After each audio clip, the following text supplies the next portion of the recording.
itanir kwija umwaka ogw'2026 kw'icyo mwaka ogw'2030 ukwanjurira akashoshore cyaka kandi nyenda kumanyisa ngo iri zuba abarkwaya hayanda entebe y'ubuyembezi bw'ihanga bagumiza mu no kurunda Obushagiki iri zuba ow'ikibina cya National Unity Platform naza kuba ari mchange cya Busoga muri Jinja City amena district y'Iganga kandi we ow'ikibina cya National Resistance Movement ukikwatire bendera His Excellency Gen. Museveni ari umuri Kazo hamwe na district ya Naasherura abandi nabo bagumiza mu kuronda Karuru w'ikibine cya Alliance for National Transformation Mugisha Muntu ari umuri Parisa hamwe na Budaka kandi w'ikibina cya Common Man's Party Mubaraka Munyagwa Mugatwa Bata ari mu district ya Mutiana ukwatira ikibina cya Forum for Democratic Change bendera hantebe niyemwe irizuba ari mu district ya Ruwero amwe na Nakasongora kandi we Frank Bulira ari umuruguru district hamwe no Rembo rwa Guru Elton Joseph Mabirizi ari mu district ya Kitugumu kandi we Kasibante Robert wa National Peasants Party ari mu district ya Otuke rizoba ebiro 28 ukwezi kwa kuronda Karuru ahantebe niyemwe katandika umukwezi kwa mwenda kandi wahati ebiro tuyentuzumbero nkagana barkuronda entebe eji niyemwe yuwa president kokuna nagambire rizoba turi umuri Kazo aba NRM niyo basiba barkurondera chairman w'ikibina cyabo kandi bakwatire bendera hantebe niye mumshaki witu Katojob ari district ya Kazo achaye ikibarukuza kuronderaho akaruru abikibinecyo cya National Resistance Movement wikirize tumwakire atushiteho ebiri kugenda umesho umcekecho Katojob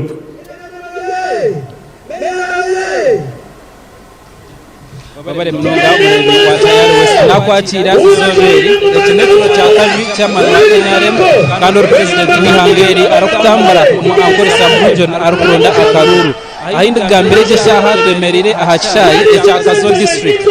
chairman akuza kugana abahagizi ba NRM hamwe n'abanyarwanda bingi okwenda kushaba akaruru bakenchore erukurataho bayije Kazo district mu mwaka wa 2019 nibwo yasharwa aharutura district kandi district age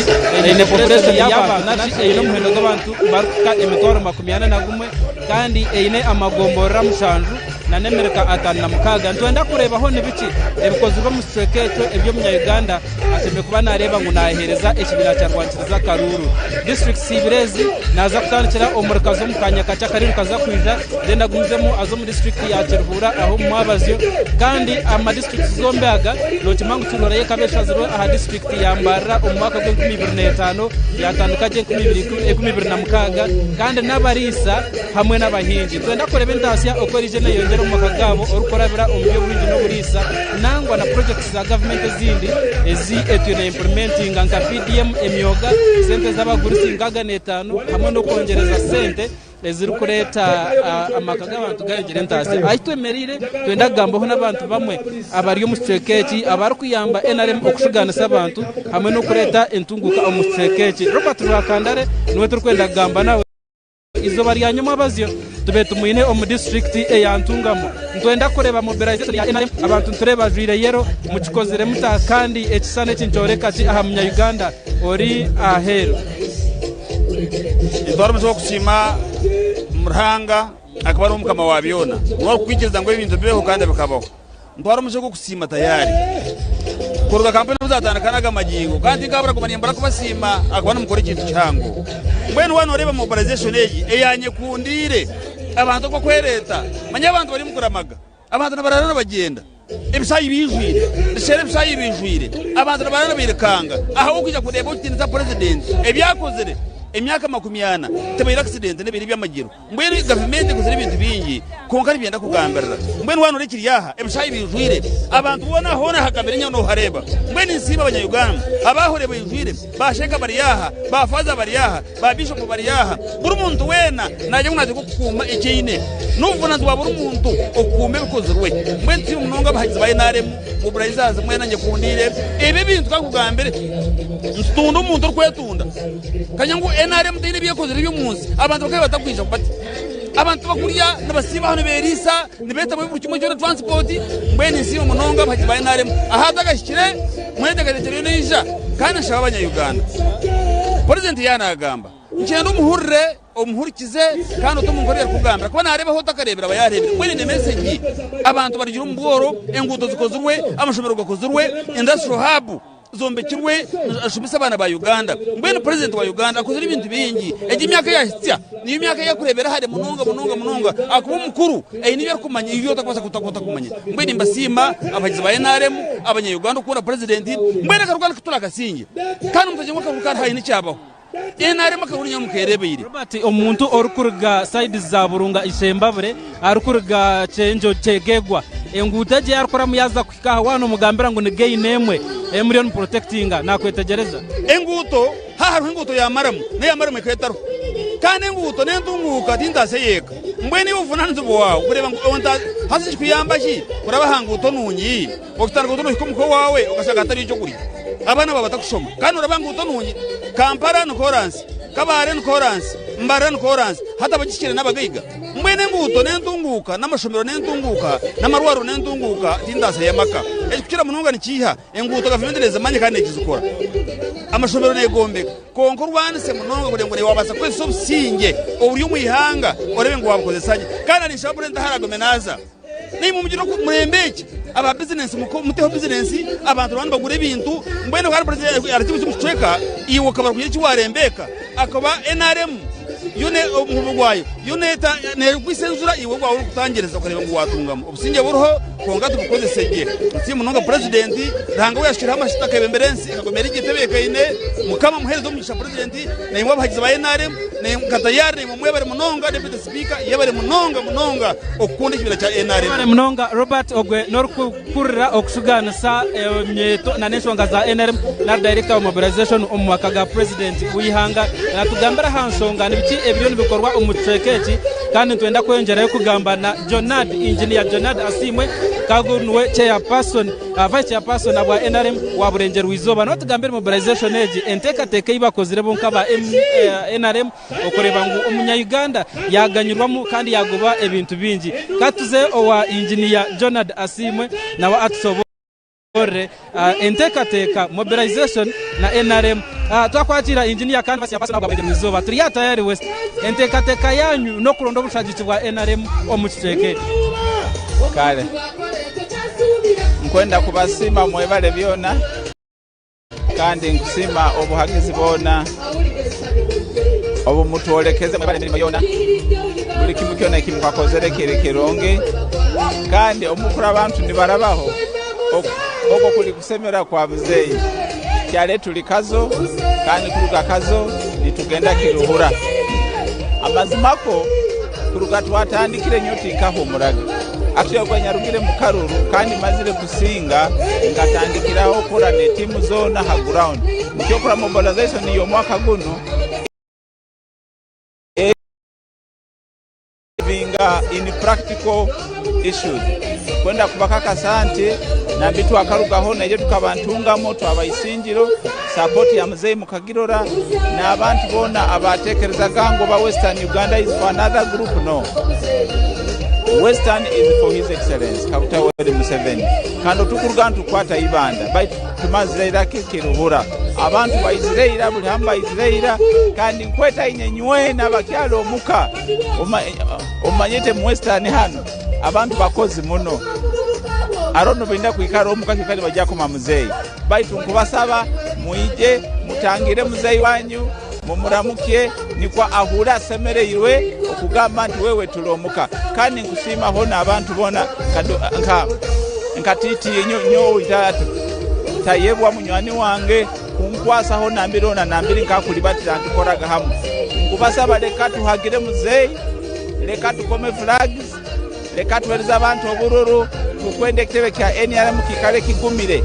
nanyenywe n'abanda bakenda mu buntu butito tuli bana benjwemu bintu bigenda kuwa bakala bulalikirire ukagamba kintu kikino NRM is one family leka twikale mu basi mutayihamwe bikozesebwa nkerediye ubakikikyo engineer turukwendera imwe nkaba NRM o manifesto erukurataho mwine mu programs ezirabenzi yamba emenyeto hati kwenda kubakaka santi manifesto yaitu eitulemu ekubesinga ali production kandi abana bakusinga bali ba use that is 72% 73%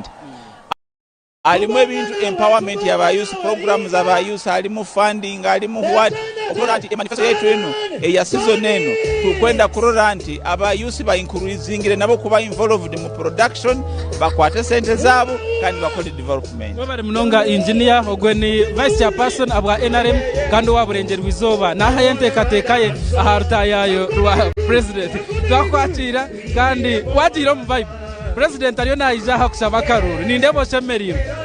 abantu ba Kazo mbinire ntekateka cy'ubwanyuma ya chairman wanyu okwiza kusaba ubuhagizo mu fekeje amazina mbanyita Adlin ko businje omucyara rukurira abacyara bona nangwate banyongeraka omucyara wa vibe aha kuba twekabacyara twe nabihanga turugire kandi twikiriza no mwirake rumwe wabakazi bona naba Museveni. So we stand in our unifying slogan yo kujango all women from 7 kandi tuwehireyo nishemerwa munonga kutukire no mu western ati to mu western twenda almost 100% 99.9 akuba nkatambura na muzeyi omu West Nile Lango Karamoja Teso baraganisa 9 konka ati nkika bari yo magoba tutegwa kwereza 9 na mwene kandi ko kureba turugire kigezi hategesha tutwatandika nkore noreba ngu mudu ari yahiguru abantu barinzire president wabo kandi omwana wabo kandi behireyo abanyankore ntujangu MCO wanyu ekulirane koraki ekulirane kukunda kwa sababu mzee ntekwa korecho nemtewa kumurunda tumurunda at least china shonga twamhereza 100% na wale bebyo tugeza gukora byona ebya reconciliation zina ba independence ukikoreka ngo budget yitu nigana ati person omwaka gw'2014 hakatando project ya web yabere yo kuyamba abakazi kuruga umboro ko yongerayo ejo project iyo nko mukazi hine etuwarebere kiyaganyire ahamagara go mukazi nangwa n'umushiki akubakeri yo kutanshira myaka 18 pakatanda wepu akushetera wepu yonka tune projects njezine z'abakazi tune yo grow tune nezindi konka ninjira twine obushuruzi bw'abakazi abarombe iho mboro abakazi abatandikire barukora kace bakagira iwayi so projects za 7 zone ninge za NRM ezo kuyamba abakazi ziyambira abakazi konka tushangire ngu bine kizubu kibakweta security no shanga ngu abakazi abinji karukirare tibine byapa tibine itaka tibine security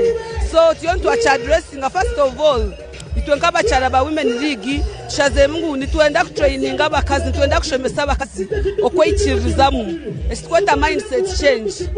bagira kwikirizamu ngunabone babasaka abakazi bagira kwikirizamu ngunabonka abakazi nibabasa kugira itaka agire cyapa cye nabasa kutandika business kandi kure ebe mpango akoresa abantu n'abantu igana so twenda kwagesa abakazi tubashomese bino kwikirizamu esikweta mindset change mu rujungu ekya kabiri twenda tubegese tubakweta mentorship shanje ngo abakazi nazarwa agumomwe space banche so we want to expose them twenda kora exchange programs tubakwate tubatware ambakazi abantu who have made it tuboreke ngo nawe no mukazi akakora ya savinga yakore kintu nkechi tubatware batahire projects za mzeza 4 acre model tujakora exchange programs muzeyi are passionate about 4 acre model kandi 4 acre model no yakuba 0.25 omuntu akuja kujimplementing 100% kabonera no mukazi yamara kugicenga akubashangwa ine eke mwe yo mwani eke indi ebyo kuriya eka yebijuma eka yebinyasi byentenente rene nyuma kateka yenkokoze yari yanacenga akamangwa rimwe sense trust me nesha kwa implemented so twenda kushomesa abakazi twenda kubatambuza bagere ba benchmarking bamanye cyo gukora so we want to open up kandi itwe nk'abakazi finale tusimba muzeyi ahakwembe ningambira abantu ntinyo bakanzaruro mu rutoki na nabanyanyazi na barumuna banje 11 konkeje shaha buri mukazi nabasa kuzaruro mu irwaro actually nateko kuzaruro mu irwaro muba muye na mama kids abakazi bakizarira muhanda so for that matter itwe nk'abakazi we are protecting the gains for that matter itwe nk'abakazi tushaze mungu muzeyi tuja kumuhereza 100%. babare mnonga chairperson wabakazi omwihanga lyona owa vibe babare mnonga ezo neze tekatekanza abantu bamwe ogwo no wa vibe kandi yanatuga katubanze tumureho kate abako abantu binja baryaha then tugacha kutaka muturi aha chai echa Kazo program kandi chairman wa NRM ayona ira kutayira abantu aba amano kusaba Obushagiki Ronda Karuru akentro ya makujana kusaterwa ebisi 13 job kato chai umurkazo aho umuyobozi w'ihanga kandi chairman w'ikibina cya National Resistance Movement ayiri izuba hari kuza kurondera Obushagiki mu district ya Kazo bitingenda kwitangwa iri izuba naza kuba ari umurkazo amwe na district ya Kirhura ashaheje ngereze tubaze tukumze mukake tuzomurango bwa bakama beitu tuzagumizamo no kwityaho ebiri kufa umukuronda Karuru mbeceka byihanga ibitari bimwe na bimwe.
Emmere ogire sinaye nga siraba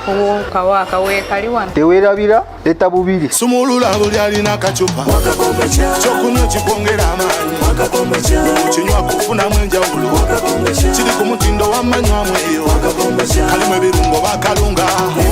tangawuzi bagiteekamu eri omwo ombisi gw'enjuki nagwo gusanga omwo kagaba waaka kaneko n'owulira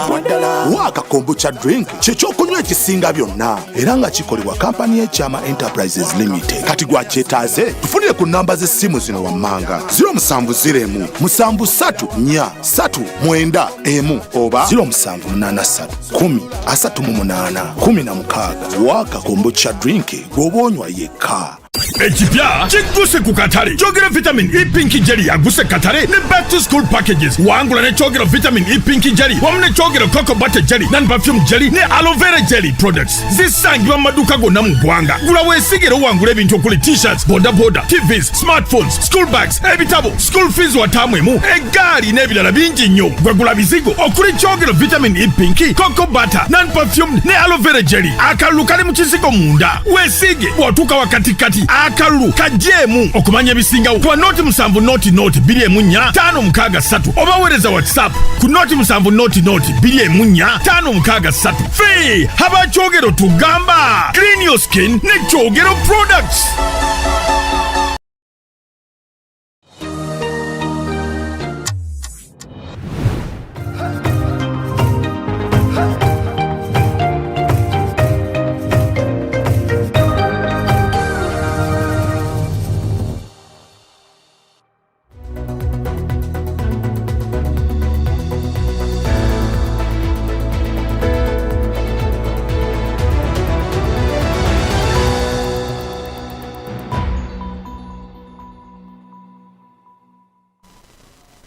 abarkayo umkahumrako ningumzamo no kumanyisa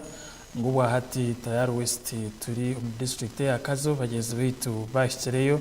okwikiaho birukugendo meisho kuchera mnonga ebikwaterine no kuronda akaruru ab'ekibine kya National Resistance Movement urujyaman w'ekibine ki kandi ukikwatire bendera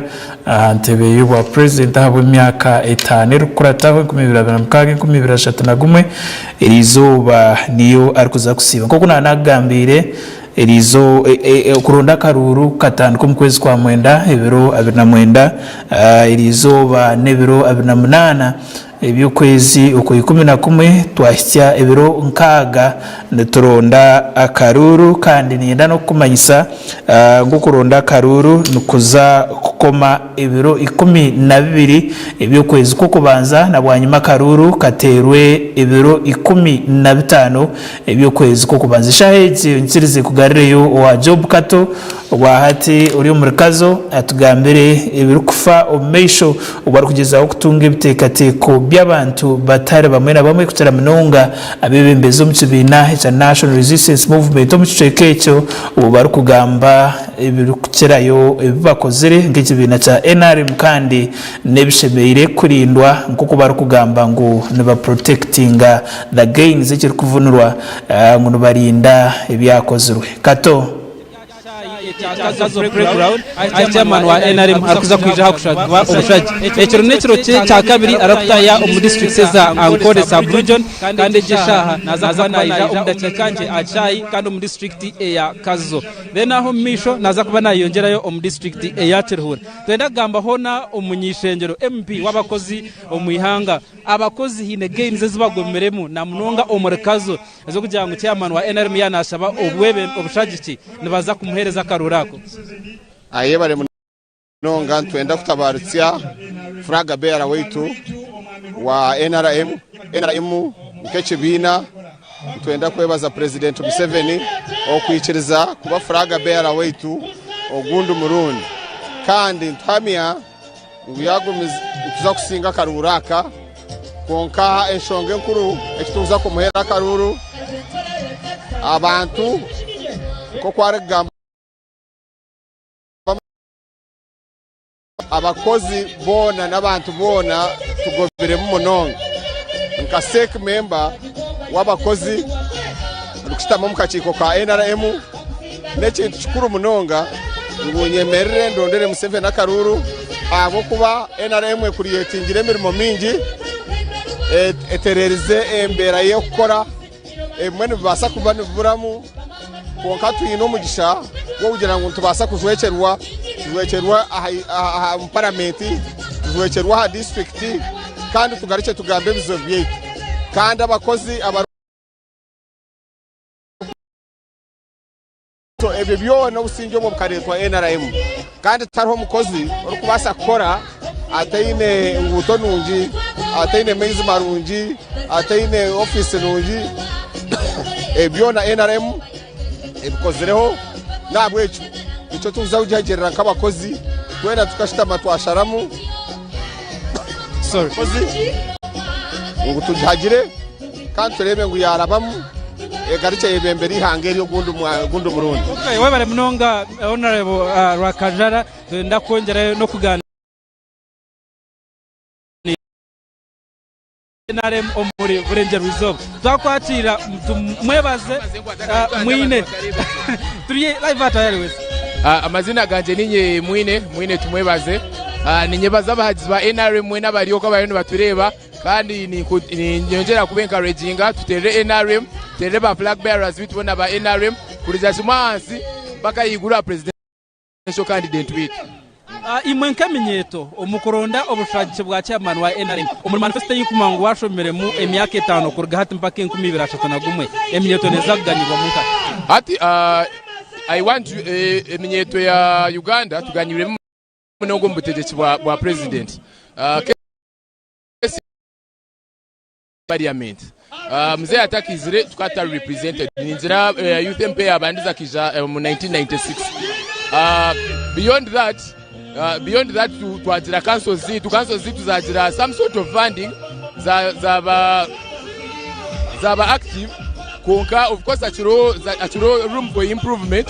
it's very hard to speak with our volume. Have actual room for improvement. Kuongani nimpamianti any right-thinking youth. Nachmanya that the government of the NRM has worked for the youth. Kandi through our councils in the National Youth League, just kwatire mutukajja tukumobilizing akaruru ka Museveni kandi tumaking sure tuamhereza akaruru. Eminyeto ne comprising over 80% of the population. Chimanyisa nti omuntu akwalina akaruru keminyeto nanakukika bahanguzi. So itweke minyeto twenda kushakika Museveni twebke ntwamisha businguzi tukumuriwadinga abwe byatukolire itweke minyeto babare mnonga te orukujwekera eminyeto ahabwa burengero wizoba omwishengero no butrenza kutera karuru hatunwa ine bendera ya NRM twenda kwiyongerayo no gumantuganira nabace abariyaha abariyo bagamba naribete okuronda akaruru karwanyisiriza kandi obwe chairman wa NRM arukuza kwija irizoba twenda kukika chairman wa NRM wa district age omami nkija Wilson arona chairman wa 5 esaheji twayakiraho owabira chairman wa district ya Kiruhura omami Nzire Sedraka chairman wa NRM arena ijaha kuronda Obushagiki kandi emyaka yo maziro chairman wekibinani cyo kimwe cya district ya Kiruhura ni gain ziki ezokoreba ngusemiye kuba niziba protected obwirobu ezi president Museveni arakuza kusabira akaruru kanya garaka mwigereza kanka kwatira kazi amazina ganye mbaye tanse Sedraka kaguta chairman pero chairman wa NRM wa Kiruhura district and Kazo achievement inga gain azisendele kuba protecting hat kokoreba hari akoranse no gireba amasomero no gareba health center siri no gireba amawaya gamashanyarazi no gareba bobiza aha bazolebe development ezetoroire amakanisa emizigiti amakanisa enchiriza zona ziriya. So those are the gains tusemeye protecting hati nentasi zabantu noreba entoke zabantu emsiri enyamishwa zabo ziri ombishaka. So even zo gains abana basomere hati kwenda household income PDM erine shuma immunization microfinance support cell skilling emyoga ebyona gains. So we have at candidate wait kakwiza ainecho gamba hakuja kwa abandi abakubamba shoma manifesto mungaro don't shoma manifesto implemented obira chairman wa NRM Omuri Kiruhura district projects ezuwagambaho ezebire tiro mu district ejo Kiruhura na Kazo akubantu mangweji bakajihari Kiruhura 2019 nizirebwa na namisho muntu wa burizo nagira atakazaho miliyoni 10 za government hatizirigireyo nanye nangiro nankwa kwata background ije abantu kwa kujikwata okareba abantu kwakachonga okareba abantu kwakusaharia okareba ngo hata nkakiruhura kaine maizigentura na Kazo yonkandi chairman wa district zombi tuvenstera president 98.7.8 hata nzakumtera 100 abokuba kasteine maizigentura kasteine koransi kasteine health centers kasteine na rwifaro konkati Kiruhura ari irwaro Kazari yamarwaro bursabu kasteine irwaro. So as on gains the president tuza mwongera karuru ogomurundi kirengena kiriya 98.7 chairman no mukuronda karure kine cya kabira ha muheru nogira ngo ombu bebe mbeza bari mu NRM taro kubasa kuba nka chairman wacho kugira ngo president emyaka yasa tine pata yit tamato echoka turonda mu omuzano kumanya kuteva tubana otu atom maisha konkati nturondo mvuji wa basi kandi ogo otu etwini taka tomezaga basi yitu amakona ga iganda gona na gamanya tekwasa kwindro okwata karihire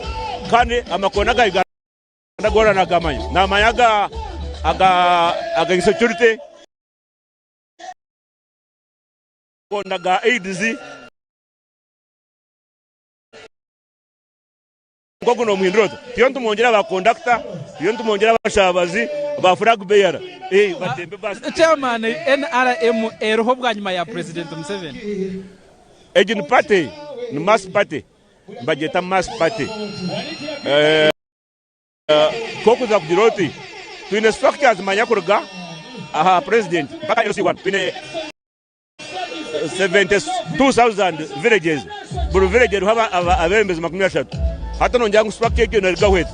gitego rugabo munonga chairman abo kaiza kire kandi na tayari west ne basima spade ezer korea jirangu okereza president akaruru no kugira ngo amakona gebyo bwebembezi amakona ga health amakona ga education amakona eri yashazire munonga neri ya covid yabereye ku 2020 ne bimwe ahansonga ezibana bagambaho erizoba nyenda kwirusya ngo tukiri ahacyayi ne cyakazo playground kandi omukanya kake ai chairman wa NRM arakubana ija kuronda obushagiki omwabazyo naza kubari district ya Kirhura kandi nyencha kare natandikira district eyibanda then azomu yabuheju izari para district nseyongerayo kugira nabwo agambaho namwe abarya cekeki abariya abarukuronda akaruru omukureba ngo bahereza obwebembezi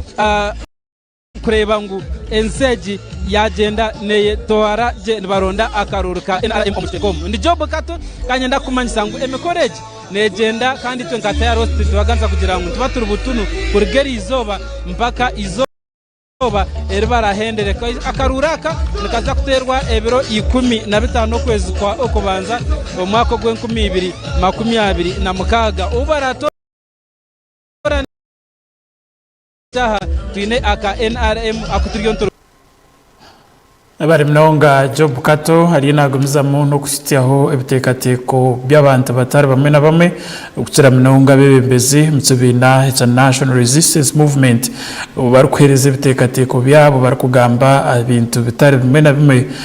NRM basekora umcyange cya Kazo hamwe na district ya Kirhura iby'abantu mutceke cyo bashemere kurinda bakorabera umukutorana umubembezi wihanga kandi chairman w'ikibini cha National Resistance Movement nanguteireho ukwatira ikibina nico cume bendera ahantebe niyemwe aw'imyaka 5 rukorataho y'ubwebembezi kurwa umwaka gw'2026 2023 kuko nanagambire kuronda karuru kukatanduko mu kwezi kwa mwenda ebiro 29 irizoba nebiro 28 by'ukwezi kwa 11 twaza kusitya meza abiri ba president ningasha barukwaya yandete byo president baronda akaruru nyenda kumanyisa ngwebero byo kuronda karuru nibigenda nibihindahinduka buri myaka 5 kuturukuteraho bizere nyuma umwaka kwa 1996 babere betsimbira hante byo president bakaheza ebiro 39 byonka baronda akaruru umbanye Uganda twacumtaho ebijero mesho tukatero rutambi tukaza umwaka umkarura ku mwaka gw'2022 nagumwe tureba ngo kuronda karuru kukamara ebiro 89 kurga kuka ukibanza icyo kwezo kwa kashatu wa karuru katerwa umwaka gutwaza umwaka gw'2016 nureba ngo kuronda karuru kukatwara ebiro 9 ukurga ukwi11 ukwisya ukwa kabiri ebiro 16 eby'umwaka gw'2026 gw'2016 wa karuru katerwa twaza umwaka gw'2000 nagumwe nureba ngo kuronda akaruru umurundo ubwo katwamwe na district ya Iganga kandi President Museveni na district ya Iganga kandi President Museveni w'ikibina cya National Resistance Movement ari mu district ya Kazo amena district ya Kirhura w'ikibina cya Alliance for National Transformation Mugisha Muntu Grigor naza ko bari umparisa hamwe na Budaka wa Common Man's Party Mubaraka Munyagwa Mugatwa Bata aza ko bari mu district ya Mityana kandi twazo mu kibina cya Forum for Democratic Change Nathan Nandara Mafabi anatekwa ko bari mu Ruruwero hamwe na district ya Nakasongora Burira Frank naza kuba ari umuruguru district hamwe no Rembo urwaguru kandi Elton Joseph Mabirizi aza kuba ari mu district ya Kitugumo ubwo akwatire kibina cya Conservative Party bendera umukaruraka akobwa president kandi Robert Kasabante wa National Peasants Party atikatekwa ko bari mu district ya Otuke ubu bona nabahayahayanda entebe y'okwebembera ihanga kurwo mu mwaka gw'2026 2031 cyawe nk'umunya Uganda no kuhurira ibiteekateko by'abantu aba hamwe na manifesto zabo ukabigerageranisa n'ibyetengo byawe mu ihanga ryawe hawe imyaka 5 kweyongerayo kikakuyambaho okumanya oworatorane ahantebe y'ubwebembezi eshahezi reka tugaritseyo umurikazo aho bagenzi beitu Job Kato hamwe n'abagenzi babe no mu kicekecho bemereire bagomize muri batushyitiyeho ibitekateko by'abebembezi okucera mununga bice bine cya National Resistance Movement barukongera kushobora kirkwetengesa umunya Uganda kandi umunyakazo hamwe na district ya Kiruhura yari kwija kuzomwazyo okugumizamo no kwereza ikibine cya National Resistance Movement umugisha ugugumizamo n'ibebembera Uganda emyaka 5 irkwija Kato Job condition of veterans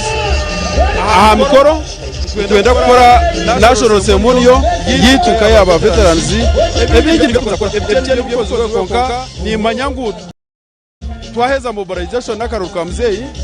tuzagaruka mu districts okugamba na veterans nonga chairman katukureke oze kurunda obushagi bwa NRM gwe yabari chairman wa veterans omuri Uganda yona kandi yanatobora ahanshonga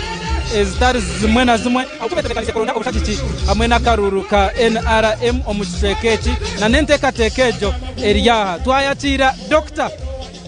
Sebururu twakwatira Dr. Oguni chairman wentebe ya katano ahabwa district ya Kazo tumentureba mu kamera otugambere ntekateka na gains eziriyo mu district yawe chairman wa NRM arikuza kwiza kurunda bucaji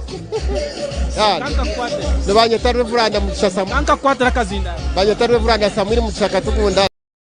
chairman C5 kandi flag bearer wa Kazo district kare gains mu Kazo district ni nyingi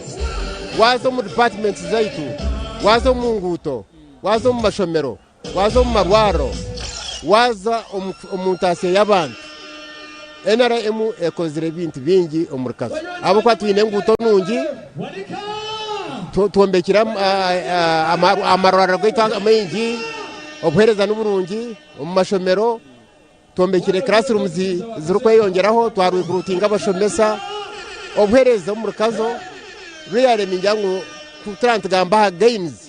Kazo egainingire om period ya NRM chairman wagamba infrastructure kaduzenka hanguto omutaka orukurga nkabugarihe ondijo orukurga aha nguto ya Kazo uri kuzabura buremba wano mugambira ngo mukozere nguto kanoshangu nata kwetegereza no nguto eje ya bugarihe wagamba bariyo nubagikora eje ya Kazo cyegegwa bariyo nubagikora kandi batiraganise kuja kugitera chorus nenguto zaitu zo mbyaro tugire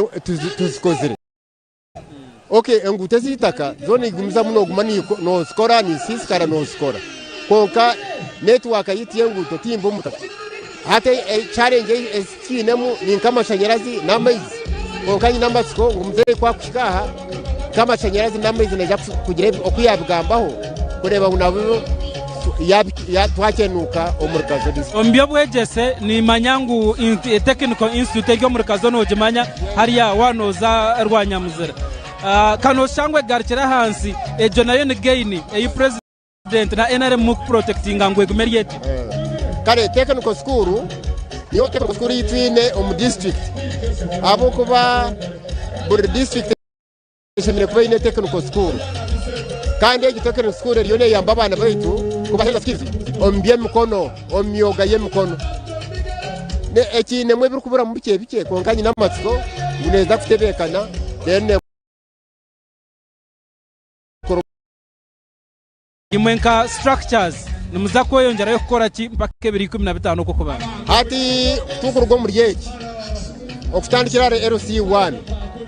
zafutandika kugendezwa hantu kuronda akaruru karuho konka twenda kugambira abantu ije baze kutera akaruru 2015 abakorenkiriza y'abantu baitu nibajyangwa akaruka president kaho obundi abantu bazomira mu yabo babura kuza kutera akaruru hati twenda kuzagambira abantu ngo nibatekwa kugenda 2015 baze kutera akaruru akarura ka muzeyi kariho konka ntwenda ngutugambira abantu baze kutera akarura. Okay, wabare munonga chairman katukoreke tuzegambaho na bamwe ombariyo omushrekeki abarino baronda obwebembezi ubwo ni chairman wentebe ya katano ahabwa district ya Kazo kandi yanashobora gains ezyo muteko mu abantu aba enguto yazigamba ko remba zikora Kanyarazi yagagambaho kandi yagira ngo batera 90%. Iyo nza kubona honorable kandi ururekera emenyeto omuihango mu honorable twakwakira ebendera obwiro bwamara nabo noye ebendera of course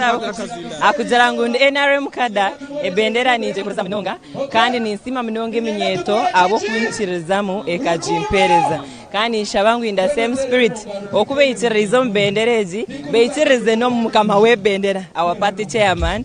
his excellency Yoweri Kaguta Museveni banyuma Erizoba o manifesto ya NRM projects ziha zirimu ezokoreba ngo zakuyamba emenyeto iyo abanyarwanda bashaka bamanya kandi mukubashabisa mukushaba karuru amakuru amasiagi nyine na president ayosere nagagamba aho twosirito nkemenyeto ntwetomboita munteza kushoma tubura twatandikira konka ezoko where watanka business iwe nkomwana muto nobotine kushashora mishoro for 3 years dene chinda tutereho graduate fund where hokwereza kushomoka buromurmo fora yaba kakwereza startup capital kandi muri yeyo motora yongerira kakugira ngo tushabe ngo at least atongereremu on budget tutandikiraho kugira ngo tweyo mbechemo rana yiwagamba wayoreka ngo numutagetinga bari abaherize kushoma abarkwenda kwekozesa haruhwaba aba dropouts abatine ndasya abarkwenda obuyambi mbinire ntekateka of course echo cyo nitegambera abo kwabora hamatirist bur sub region tarum presidential zone hub eri kuyamba ho skilling aningo ko okwegese byemkono kandi tuineto ezgire yo zikega kandi umuntu zose mu hubs babatire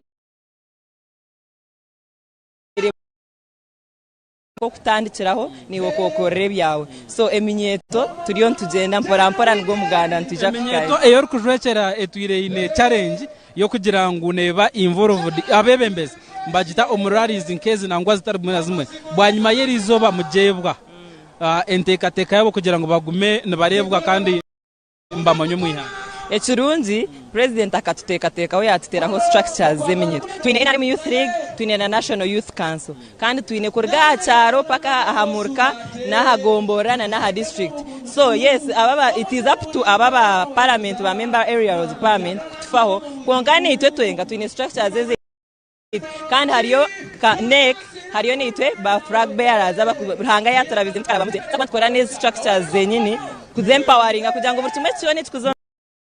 menyeto beneficiary yonerije one government program one scholarship yeri yemunyeto nabo yezo stataze menyeto kamyeto yona eya hansi so kuza kugera kiteka tekwecho no kuzo mu politics aro projects za government zebire yatire mu omenyeto nano kuba funding no girango uzikozere cyango takoze cyango cyamana minonga atanyowe nkanyo rukumanya okurgomo hamo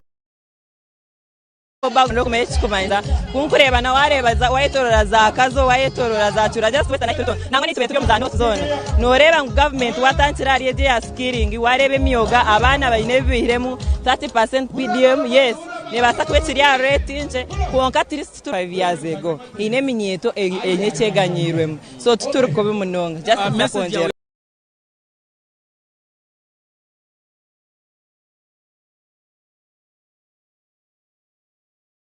arabiremu nanye nimbantine burabo so nishabe mnyeto ninjeshengereza nibamanya ntutira utatera karuru tuzo mu vibe konka nimbeshe yo winjo mihango mutu 78% deka twimuche tumuhereza at least cyo munongi 2020 menyezo tumuhereza at least million 15 zemenyezo webare mnyeto mwine target ya percentage zingaye nka million abiri twaye nantuzikora webare mnonga gweni orukujekera emenyeto omuyanga kandi we flag bearer takwatira aho narebo yes good to live at West Rebo mu camera tugambira hartayer wa president kan chairman wa NRM taya yorwa president Omuri Kazo abo kuba bayishahina eshaye je cyacishije so nitwebaza abanyakazo kandi nituhiga umuzeyi nitwenda tumuhereze % ye igana buri tamwegera yone watukaba bakashatu umihangari yona hadi ni nyenda kandi twahigire twena umuntu tuzakuba bo kubanza umihangari yona Omuri Kazo muri muronda karuru ya za kuchabagezi kurebwa ezirimo kugira ngo numwongera karuna ba flag bearers kumaniza itwekenze twine icyo kubanza tukatunga obugabe no businge no butebekana abantu nibasa nibahinga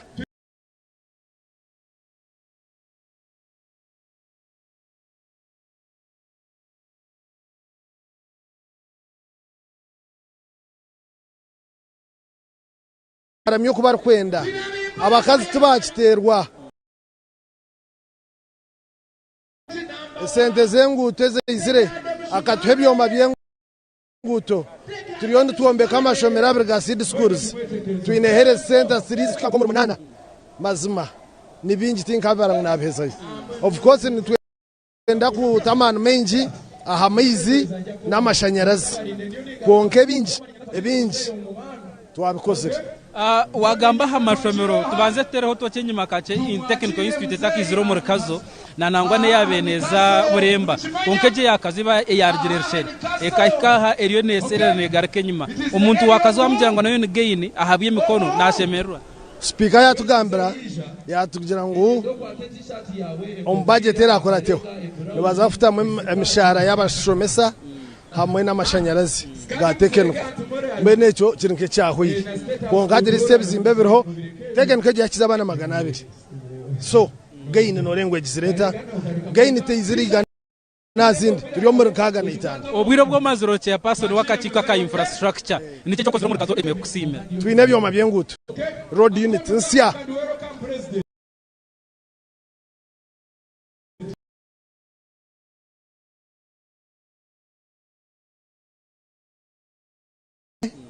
nenti ndezindi turiyo tuhunduze jenguto yakazoka bugore yasta for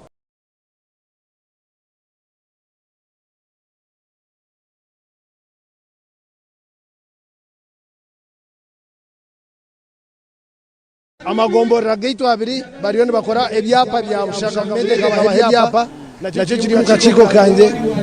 nabe bara nza kweterana n'abandi nabezayo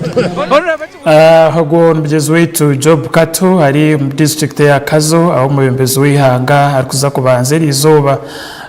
kugeza aho kurondera ikibina cye cyakwatira bendera akwayahanda interview wa president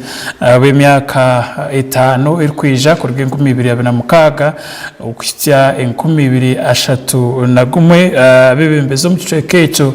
abarkwikiririzo mu kibina cya NRM bagumiza no kushobora byakozwe kandi nebitakakozwe bari kutekateka ngo ikibine kintu kija gukora abo baheza Uganda bahezagaruka kukereza umugisha ukukitorana ahantebe ni ekibina cha National Resistance Movement nikigendera ahanshonga nyingi ukwenda kwawa umugisha gwa mushanju barukwebemberi ihangeri ya Uganda kunkani yenda kwitya ngo NRM katandika kwebemberi ihangeri mu mwaka gwa 1986 ubahamba government ku rugobo no kusitya hati akaruru kayija katandika 1996 abanyuganda bose rintu batorana President Yoweri Kaguta Museveni kubanwe ya ebembera NRM bwahati iri ahanshonga nyingi negira ngo no protecting against ningashi okurinda ibyakozwe economic transformation ibikwaterine no kuyiha abanyuganda mboro President Museveni ahari kutora hona nubwo kugarira bigere ahizobere yanyuma bazyo nureba ngo nashobora ahanshonga yo kugira ngo abanyuganda bashemeye gukora hanshonga yo kubingoboro omakagabo abwanyuma entunguka ibone kurebe ko muyihangomu ijo wabari mu kigeze tukareba nashobora nagira ngo arwentanso hagati yentunguka hamwe n'ubwiga arikushobora nagira ngo ihangande basa kutunguka konka abantu bihanga bagume bari mboro NRM murundo guneburengeri yo kugira ngo abanyayuganda babinjye boro makagabo na bwanyuma gavumenti ibone kubahitiyaho entunguka enshonga endije nkuru n'enshonga yo kurinda ubusingisha hegi reka ngaritse yokatse wa job kato akomeze no kutitiyaho ibitekateko by'abembezi b'ekibina nicyo kimwe cya National Resistance Movement mu district ya Kazo bari kugezaho kushobora bikozwe nangwa hamwe n'ibitakakozwe iby'ekibina kitebekanise kukoraho program ya government ya PDM na munonga Omuri Kazo sentence batwireyo akwa oryamiso ga government hansi ezo sentence kozere biliyoni 15 ezabanyakazo batungere twine success stories hariho mukaza harwe mirondo akaba napanyiso mu majuga abantu yashobore bikade yagura nunde yitaka hata ine business ariyo nakora abandi bona barisize ngoko emyani evunu production yeyongere nintekateka ngo harimo bake abakuzikoresa kubi konka icyo kiri yahabwa abantu buntu konka bingi baganyirwemo kandi sentence behirare boza abasyadije Kazo na Teruhura ni district ziri kumanywa ahabarisa n'abahinzi tingira ngo nati nangwa Kazo munonga ekakumirwamo hariho okumugirwanise kucendera government twere mbazi doses zo kugira ngo burumeze mukaga tugume tugemente ayi turugambira ati endwara yejwa ekaba contained really twakine buzubu nka district says zo akarukwija ente zigaba zine resistance yo kurwana nakakoko kejo bona bari yaha bwanyuma yorutaye rwa president erizo nyenda kushaba abanya Uganda president ija yatutaye yargonka bwanyuma 2015 uko kubanza tumuhereze % yigana cyanki basika tushazimo echaha muheru chairman wa NRM ya maremi yakanka 20 ar chairman no jirangu imwenke kibina nowe captain osheme gumaho tarondiro itwenke kibina twine discipline kandi twine okutoro kukora ibintu bitu haba hateyina barigere yabandi kwetsimba kandi twabantu kireba ngo nabasa konke ibintu cyo kubereza mu kibina kitu cya NRM twabantu torana na za candidate n'ibito muntu bari mnonga Dan bwa myoga ogonwe speaker wa district ya Kazo yatugambira ahantekatekaye hamwe no kureba ngo omunya Uganda yicereza okutera karura kagenda garuka kwirusya ngo ito nkatayari West programs zona na rallies za President Museveni ana NRM kekibina ntubantu zikuretera butunu aho rukubori ekinekiro cya kabiri ari omu Ankole sub-region arukuronda akaruru izo bari yanyuma bazyo atandikira mu district yisinjiro yargo yazo mu district eyantungamo kandi ahagambira abanyaganda ibintu binje biri mu kapisi biri mu sete biri mu kushomesa abana na buri kimwe Kazo district ina nagambire amagomboreraga y'umunana natabona kansos ibiri na America 5 na mukaga abantu binji population y'emtwaro 81 na 81 abinji n'abahinji kandi n'abarisi obuntu bwo bwire bwo kurra manifesto ya NRM kureba hineke kubasaganyirwa mu myaka 5 erikuza ko yongerwaho iyo ko muhinji naro murisa ekizibo kibente kuteganisa omwebembezi wawe acerwanise kurenga cyaterera abebembezi nibinja baryaha secretary general w'ikibina cha NRM aryaha right honorable Anet Anita among ogun speaker wishenje na waryaha kandi ogu no muwezi wa speaker wishenjero ariyantu ndagamba twakwatira right honorable turiyaha cyayi cya Kazo playground ayi chairman wa NRM ariyo naija kuronda akaruru okureba ngo abahagize bamwongera enchuro endijo na nekisanja ekiruko turukwebuza NRM nkekibina ine captain banatwara ekibineki omumisho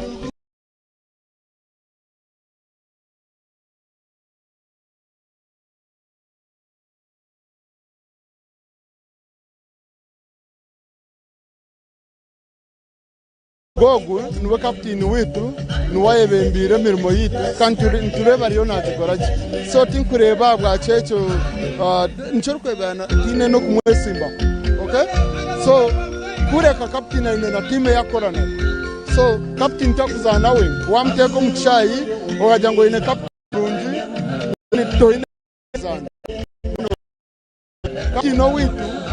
abasize no kureta yayombeka timu nungi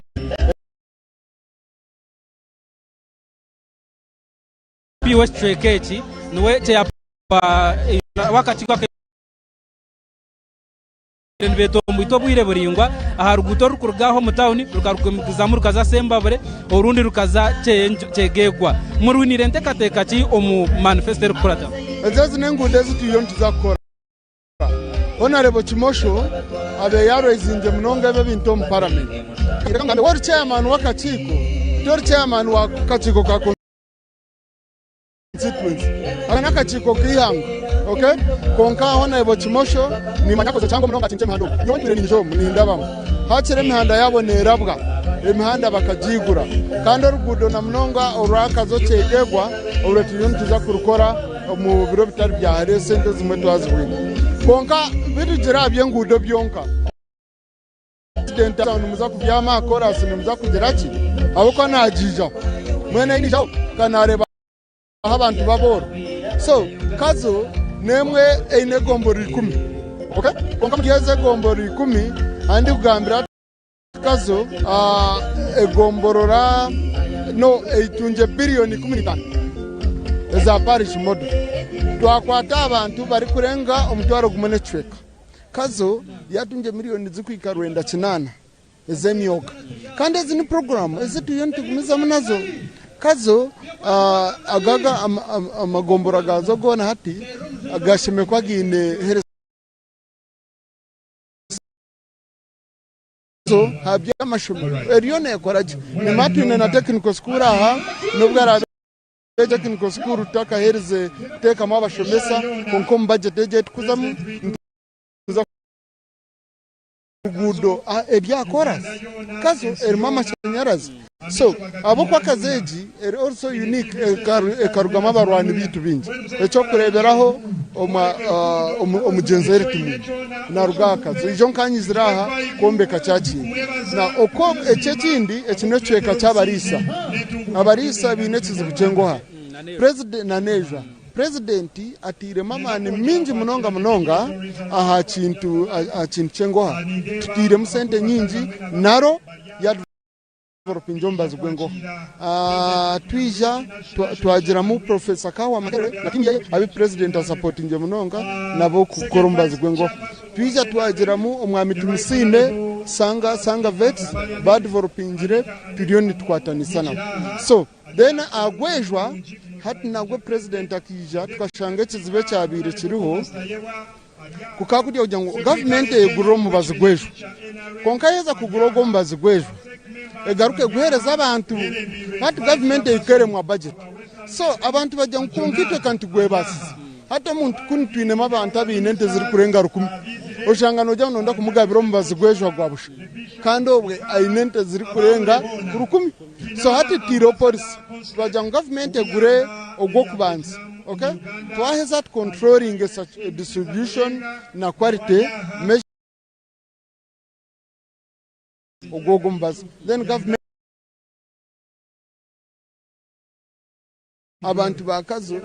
bine byona ebakwetaga protecting against kandi obwahwire Kazo ninja ekaisa percent ya 98 yes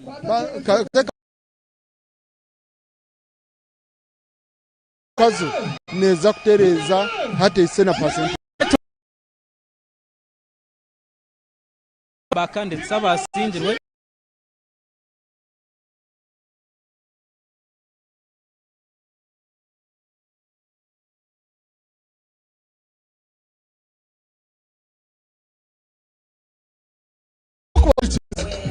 no manyantu emero muntu tumugamba uni independent wikantu mchwero mushanga no etaga kwanza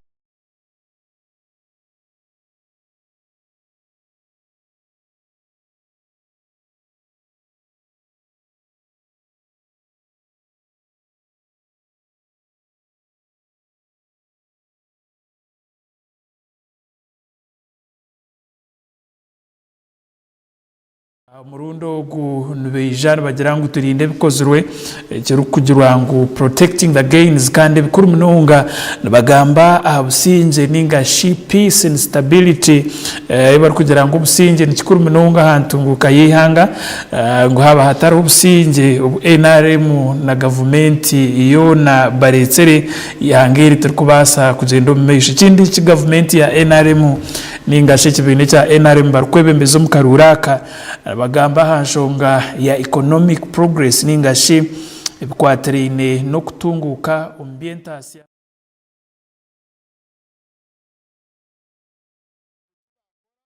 kandi bafitinga mukurungi kikankiza kwangu so ejo nemwe nshobe yitu akozire inkuteka ngo mukarura ko misho kitukuja kwitiza mukigaruke kigo bare mnonga right honorable katwikirize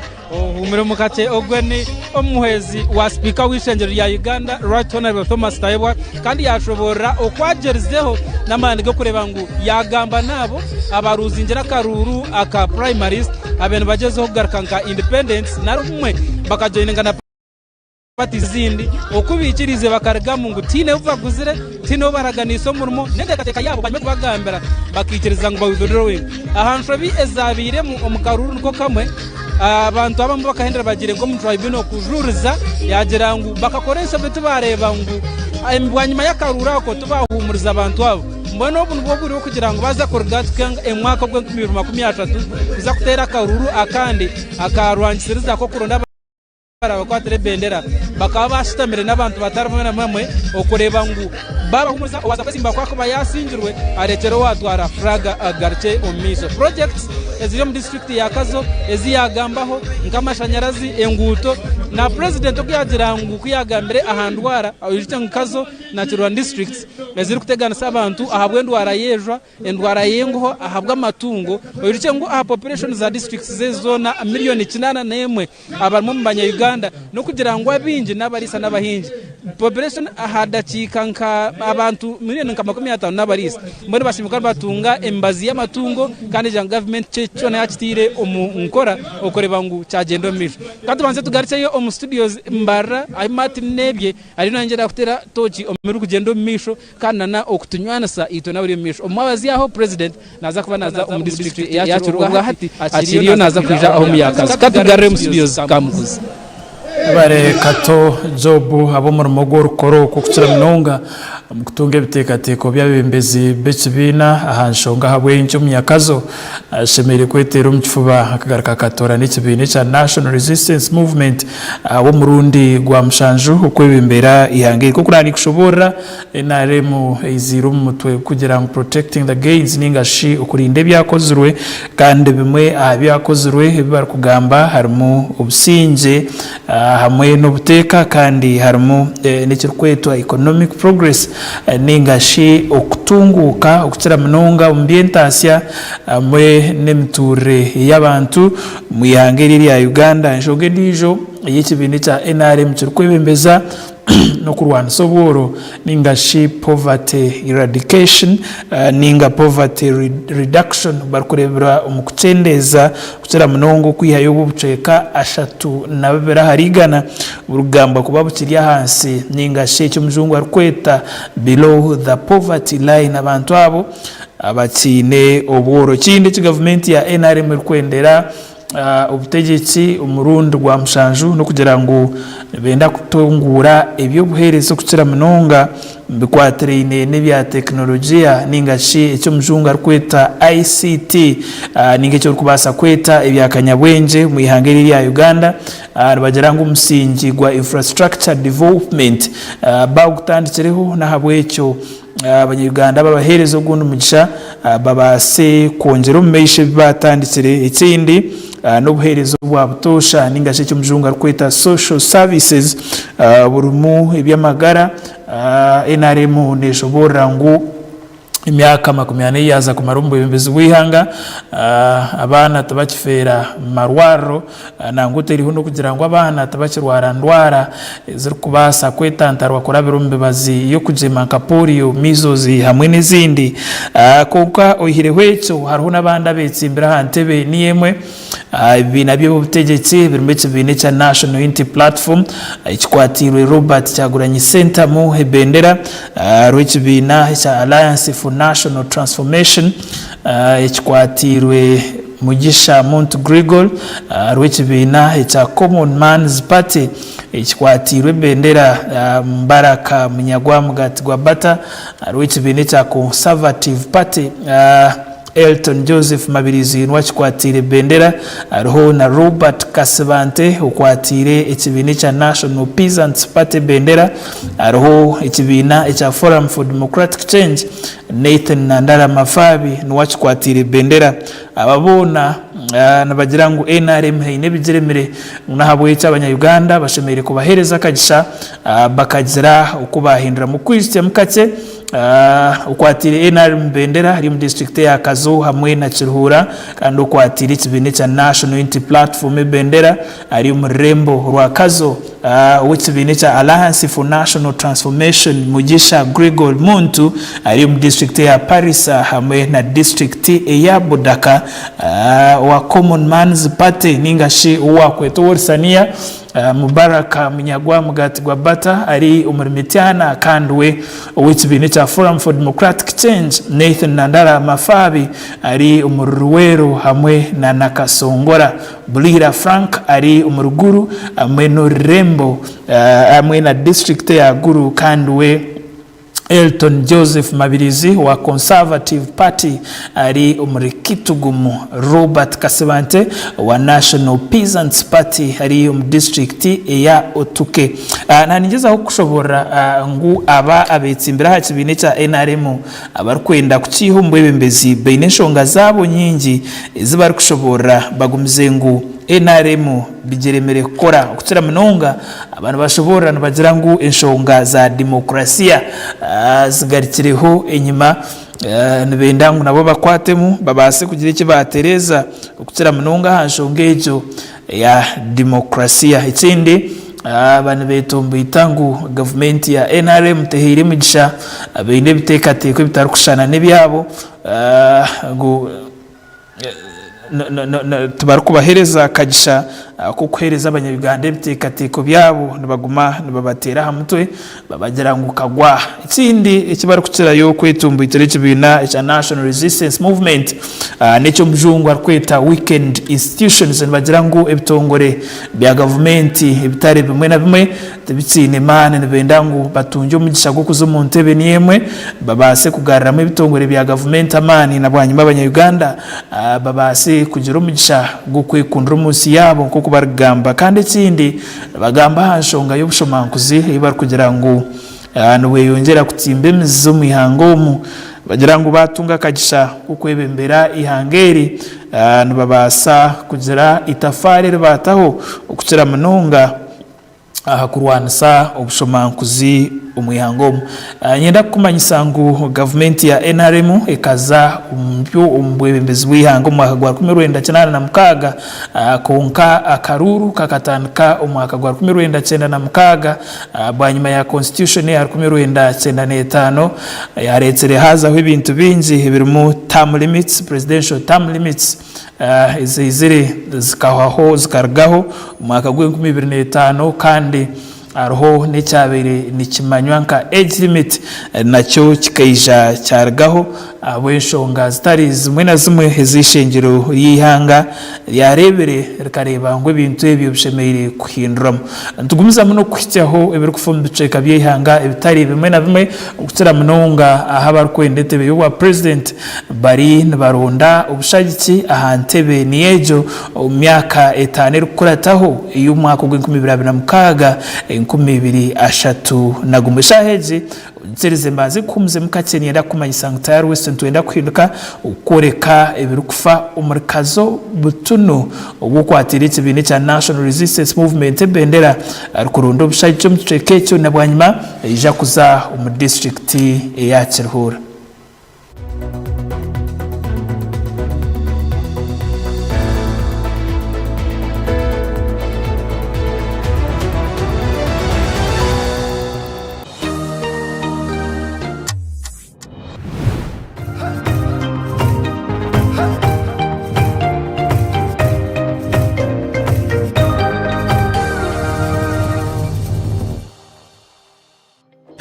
Izuba, emirimo, urugendo, ninga kahumuro, neco kunywa cha chituzi. yenywere chituzi ohurema twenje aha mumiro nichikurwa kurwo mu chituzi cha shitake amajani hamwe no bwoki konjoro bunuzi hamwe no mutindo echi nichikurwa ba chituzi farm company limited aveine teknolojia nebyoma byo mutindo chituzi drink ichirizibwa chitongore cyo mutindo muihanga echa UNBS kandi neshango mu maduka na supermarket zono muihanga kushubura tera simu noti mushanju munana mushanju bisha twina bitana shatunemwe ninga noti mushanju munana mushanju bisha twitano 00 mwenda.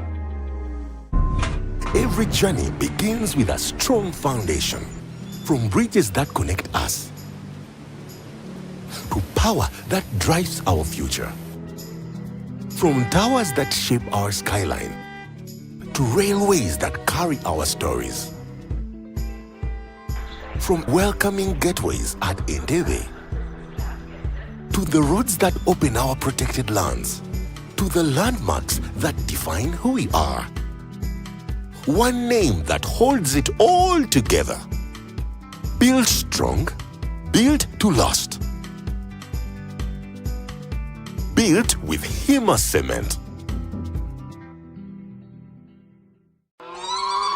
Mbarara and neighboring districts. The Western Uganda Agriculture and Livestock Trade Show is coming to your region. Are you a farmer eager to boost your knowledge and skills, or an entrepreneur looking for business opportunities and markets? Join us for our 5-day expert-led trainings on modern farming, dairy development, piggery, bananas, and coffee growing. The show will take place from the 2nd to the 6th December 2025 at Mbarara Independence Grounds. Entrance is free. For inquiry, call 0393 256 994. Brought to you by Agriculture Shows Uganda in partnership with the Ministry of Agriculture, sponsored by MTN Momo, Bank of Uganda.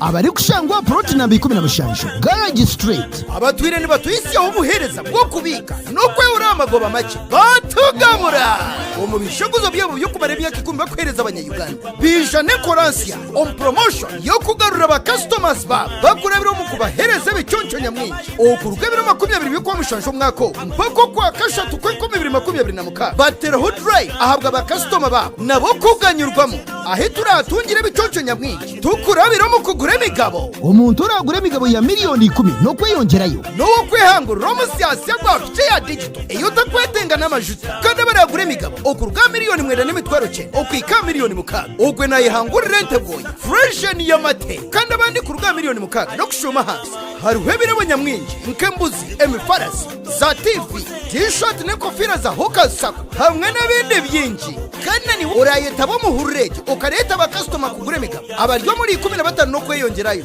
niwe titwakusiga nyuma ebirabo byawe bikutegereze kumenya bukukiraho resimo ya 0 mushanzire cyenda na mushanje nkaga namwe ana na mushanje nimwishe tujaguze tushemererwe tugure imigabo kandi tukurakurane nambara ukasaka.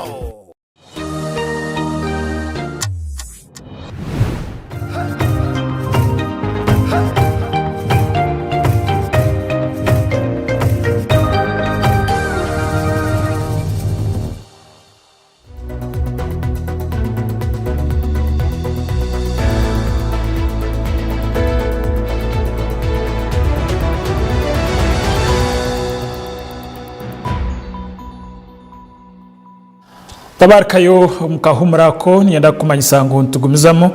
no kwicaho ebirikufa mu district ya Kazo obo President Museveni kandi chairman w'ikibina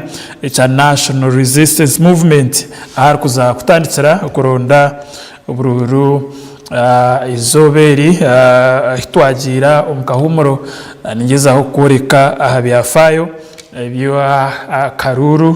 ko president okurwumwaka gwa 1996 ko kunana kushoborere President Museveni kwihobo ubahamba government akebembera na nwe ayusiri al president wihangeri unka okurwumwaka gwa 1996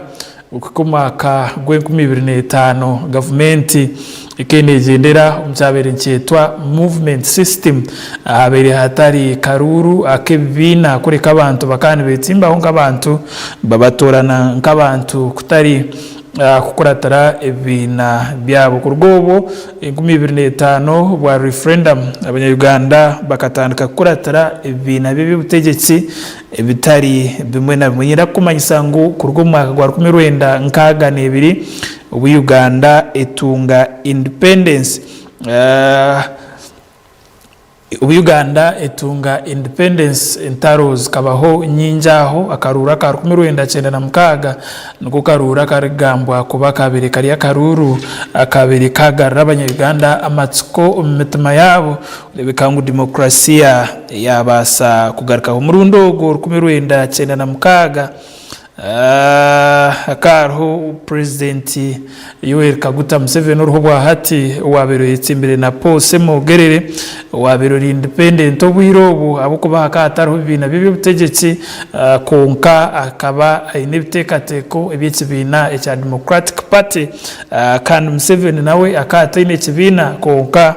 akaine bitekateko ebyekibine cha National Resistance Movement akarho na kibirige mayanja wabeire oteine ekibina obwirobo abwanyuma yakaruru Museveni akakahangura nobuceka nshanju nabuna nobuceka bushatu aharigana ukano byabere kiri kityo ababeire betsimbere nawe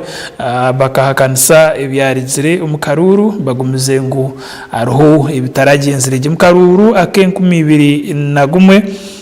Museveni akayetsimbere no wabere urumugenzi we ningashi umushahowe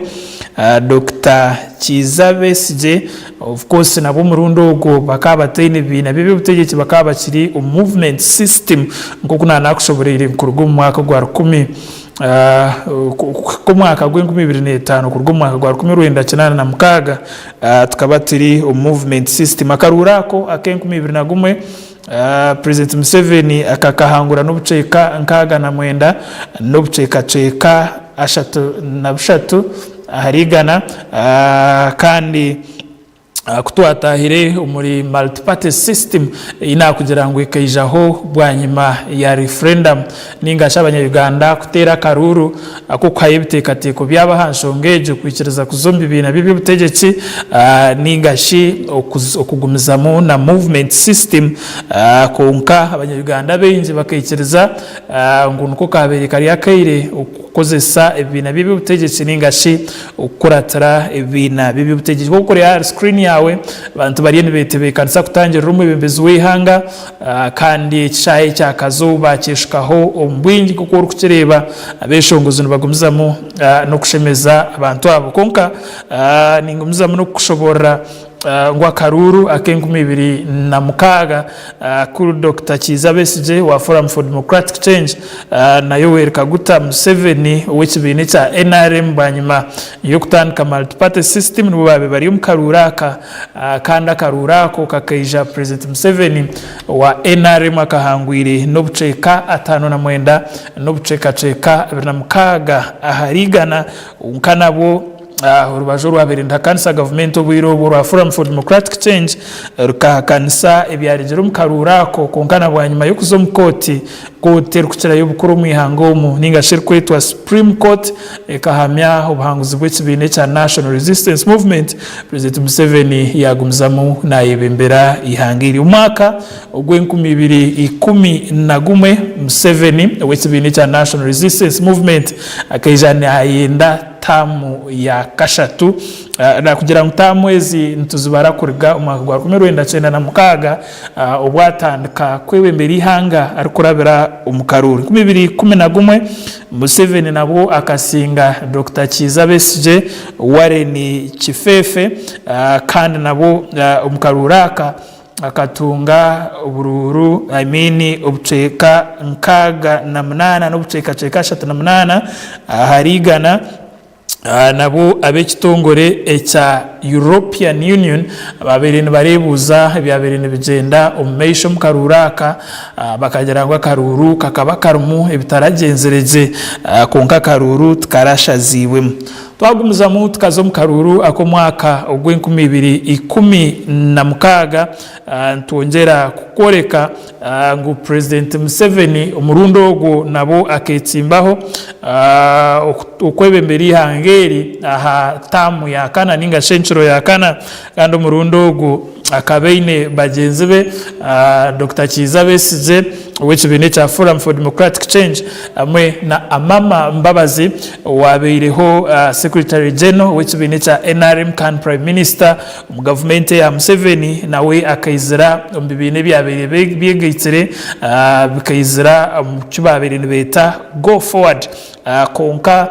nubharabe habere harimo abandi abuntu bo babere bakizayo kugira amani mukarurako konka nabo Museveni wabere kwatiritse ibintu cya NRM bendero bwirobo nabo akagaruka yatunga ubururu nkaga n'ubucekaceka nkaga na bibiri aharigana mukarurako nuko kamwe konka nabo heine abagizirengwa karurako tukarabeiremu buringaniza konka Museveni umurundo ogo hakaba hariho debate ningashi ukwajana ahanshonga zitari zimwe na zimwe hamwe no kwanura ibintu bitari bimwe na bimwe konka tarabasize kuza mu debate ejo akarura kahererekereyo akenkumibirabinagumwe President Museveni akaba ari mukarura ko nabandi bantu 11 abandi bantu 10 konka Robert Saguranye Center mu kumanywa nka Bobi Wine w'ikibine cya National Unity Platform yanwe yabiri nakizayo amani aharubaju urukakanisa government yakarura kwa hikahwerere Museveni w'ikibine cya National Resistance Movement akatunga ubururu 5 n'ubucekasheka 38 harigana nabo akabamu byaba rubaju urukakanisa government babiri bagira ngo tubira genzire jakarura ka ko murundo ogu nabo karumu abantu benji abarumu twatwa kusoborera bibina bitari bimwe na bimwe General Kaguta Museveni wa NRM Robert Saguranye Center wa ANT Alliance for National Transformation Gregory Mugisha Muntu wa Common Man's Party Mnyagwa Mubaraka Mugati Gwabata Frank Bulira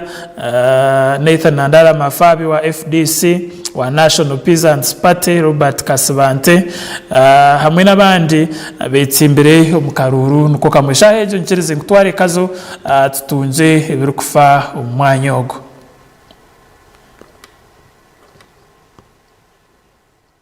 ayamukamingi bagambire bona nizire. Thank you so much, Mwebare Mnonga Kazo. Mwebare kuna President Museveni. Thank you so much. Mwongero kubirako mega mungalo. Mukubirako mega mungalo sama. Kane sawa na tugende kwa mupate muzee atusange nga tuli waguru.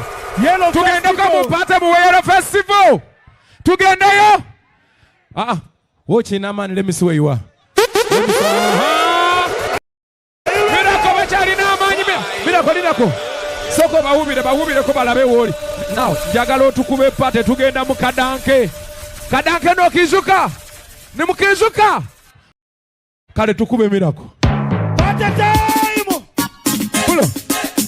Mirako. Atsoke waguru tukembola. Pate time rachi. Bakaliwa. Banka mulikai.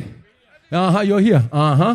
Kale tugende mirako tutandike jagalo limbaga rwa pate tutandikira waguru. Tugenda mu vijalo festival jagala muzee atusange nga tuli mu power nache nga manyi tuli nenga gali wagulu jagala energy selector, are you ready? Buka tugende buka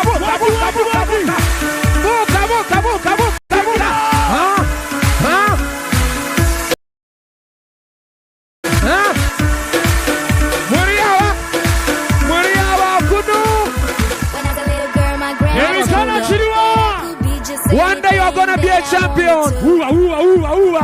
was a little girl, my grandma told me that I could be just anything that I wanted to. She said that everything I worked for,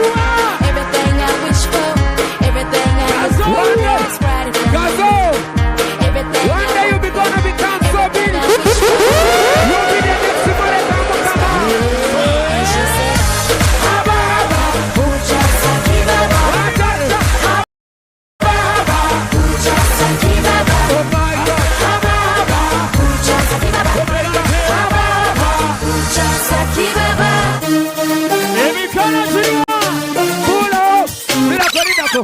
ako tukaterekedde muzeeyi lindako ako naka muzeeyi siwe kiri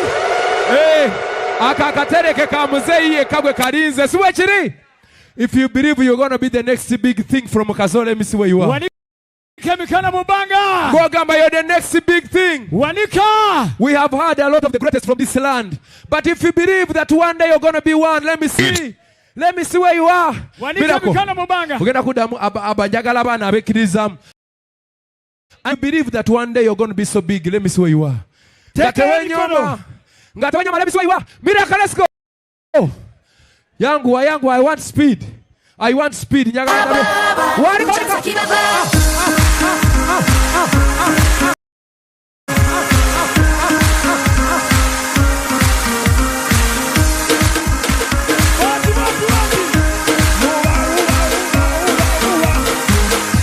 was a little girl, my grandma told me that I could be just anything that I wanted to.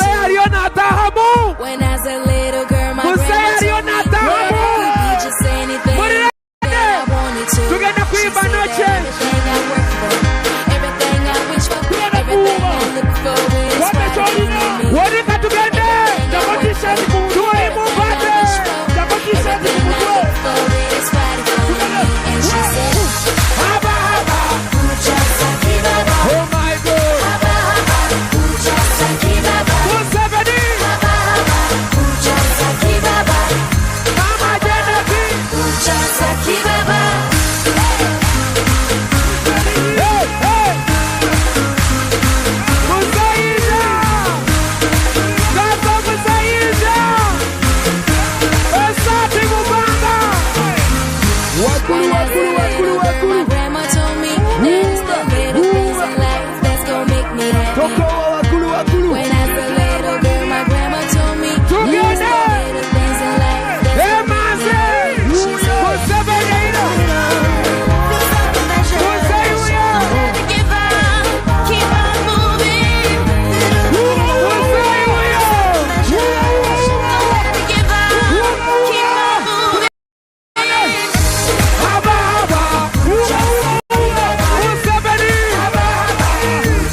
Museveni Nachi! More fire.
Excellency, nabani nkushaba n'abagenyi ngutushitame rero twete abo kutwebembera omushara yerizoba. Excellency, amadini gona gwikirizo muhango mu twekirizana ngashabise dakika 2 kugira ngo mugisho gwanuguza kutorokeroku ogukwatoroku tubasingigana hazi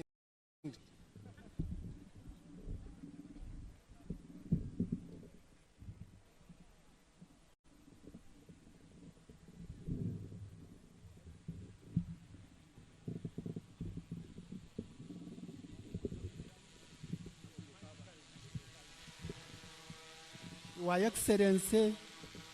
twakwakira iwe na mama mukama kwerezo mugisha owakwindwira endagano y'abantu mukama simwe abwe shaheji no mwishiki wawo wisha nawe mama no bwaratariho konka nawe ntumwakira yabare kutwikiriza oketsimbo mukisange kindi kwebembera ihangeri ahabwe endagano 3 ezo watwihireho mukeno nkihanga eyo kubanza okatwihaho kushesheshagama ihanga ryacungurwa abazeire bayontya esi yatebekana ekya kabiri okatwihaho mukeno gwo kunyagwa wagarra abantu byabo obarire munabindi ekya kashatu okatwihaho endagano y'omukeno gwo bushambani obwataho ekibina kya weso okaburira ngiri ya sirimu amahanga gona gatindo kugigamba aha muheru bakakuretera okusayininga endagano y'ebisi yagwa okajanga mukama komugi ekyakana ntukusima omunda yawe rahanga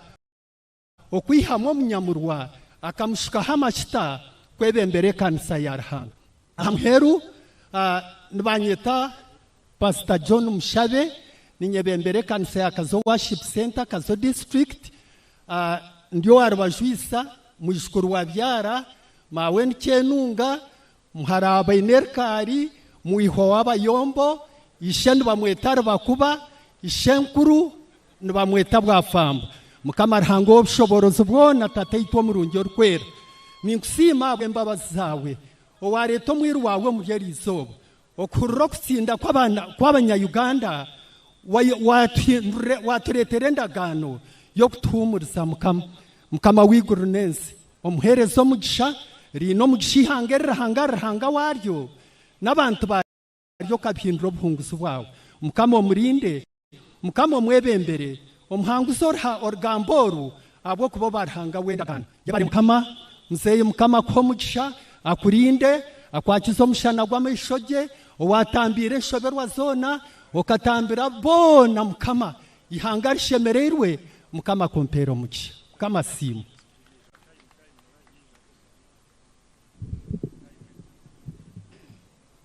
mukama rahanga ntukusima bw'ekyoncho cy'izoberi ntukusima abo mwebembezi witu otarukweganda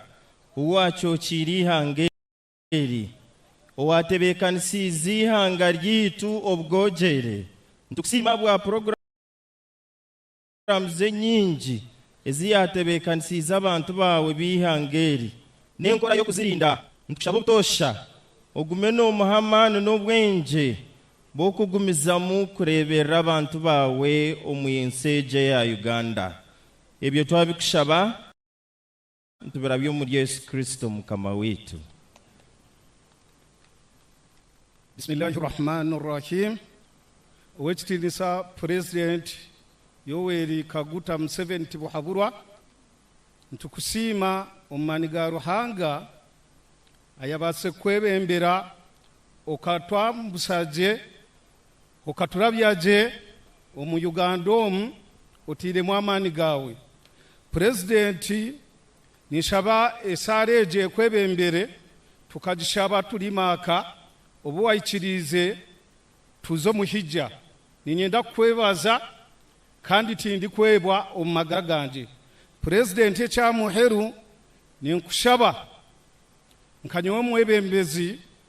wa Kazo na Kiruhura ninkushaba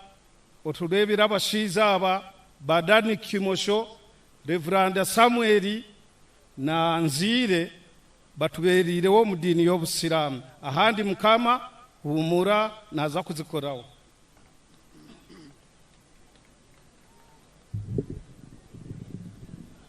Your Excellency President Yoweri Museveni twakira umunosa ankore diocese kandi na Kazo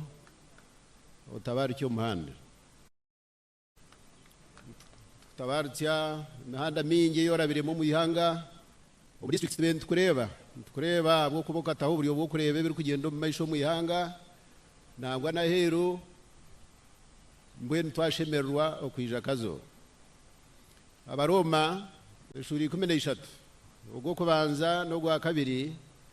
ntagira ngo ubutegeki bwona burgarahanga mbwe nitwikiririza kimwe ngo Uganda akakwereza akakutereza nko mwebembezi uri ku rugaharwe kama simwe ningijuka ubu aba president tukaba tuyinensi ya Uganda eriyemwe konkeramo enganda nyingi zitari kurebana amadini mengi gatari kurebana mbwe nyino kushemerwa kureba ngo ihanga orihindura ihanga rumwe. Ekyakashatu ningijuka ubu aba president tukaba tuyine university emwe ya Makerere University mbwenu hatwireza university makumu mukaga osimwe rahangano yakutoreni kandi university ezo abana bari kuzamu nabari ku rugo mu primary na senior ekyo necyawo ntukusima abo kureba ngo ubu aba president tukaba tuteine ikororo ryone ruri kubasa gukora n'ikibiriti ninga nangwa na sabuni mbwene hati ndeba televiziyo za basi zikanga ezirukora mu Uganda mukama kuhereza umugisha ngenda kusima okutekereza bisiyagwa through you, Your Excellency. I want to appreciate the Right Honorable Speaker of Parliament through you, Your Excellency, because we were watching, the debate was stiff, and we are glad to see that Uganda pronounced itself against homosexuality in the whole world. And we thank Your Excellency, okutaho mukono otebisiyagwa bitarrango muyihango mbwena hatukurutorai yebari munonga, Your Excellency, n'abandi abarakwatsa tinyine bwire bwo gamba bingi kumirwenda kinana mukaga twaturi abantu miliyoni 15 mbweno rubaro rwere tube turi miliyoni sangwa abantu abinjye bo kureba aha n'ababeireho aha bwawe mukama kuhereza umugisha katushabira mukama ninkusima uko butegeki bona borugahariwe kusima bukutoranda mukuru wihanga uwekitinisa Gen.Museveni na mama bakarumbiri yabo bahabwa amagaragayito ntwikiriza ngo ni wa mutorene bwo akana raga Tanzania bwo akashwira atsigahwekaye azombuzaye kumara imyaka yona mbweni yabare ubutahendekera busha na hata ndishaba ngo mpumugisha bwawe korabe no kireba ngo kintu mu munsomo kandi ugutwikiriza ngo ine ubwizo bururu uburu kukira bwaratungire nyuma baye ndegeze ntunguka yihangeri ahabwa Yesu Kristo mukama wetu kandi umugisha gwarahanga ubushobozi bwona tatite umwana moyo rukwera gukurinde mama Janet, gurinde abana banyu, gurinde ishingiro rya Uganda, gurinde abakirindo businge kandi umugishogo gukwebe mbere umukurondo bururu muyihanga mu ciceke cyatsigarayo gumeneiwe nangwa no naho umwanya wo gutora amareneiwe hamwe n'abantu bateranda okurga hati no kushitsebero byona. Amina.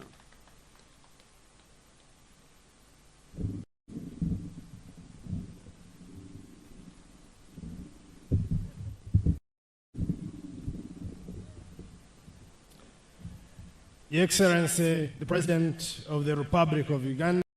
the Commander-in-Chief, the Chairman of NRM, and our flag bearer, His Excellency Yoweri Kaguta Museveni, twakwachira munonga Omuri Kazo abanyakaza karuru. Your Excellency, ejo niyo kazo yawe tubagambire ngo yono yishira kubareba norkonka twabatungiraho kuba bahumuireho konka bona babaryaha. Your Excellency, nabo echo mwebare munonga abanyakazo nyenda futwara umugishogo. Your Excellency, kukwanjura abantu bake abaryaha aharbenje abaro konka ntwija kujwekerana. Your Excellency, n'abanyakazo mwena izina ryanjye Your Excellency ndani Chimosho ninjwekerisha zeri kandi ho nabampaire furaga kugumizamo natamu irukwijja ngombe n'ikikukwatsa kandi nyenda kubasima munonga abanyakazo. Your Excellency,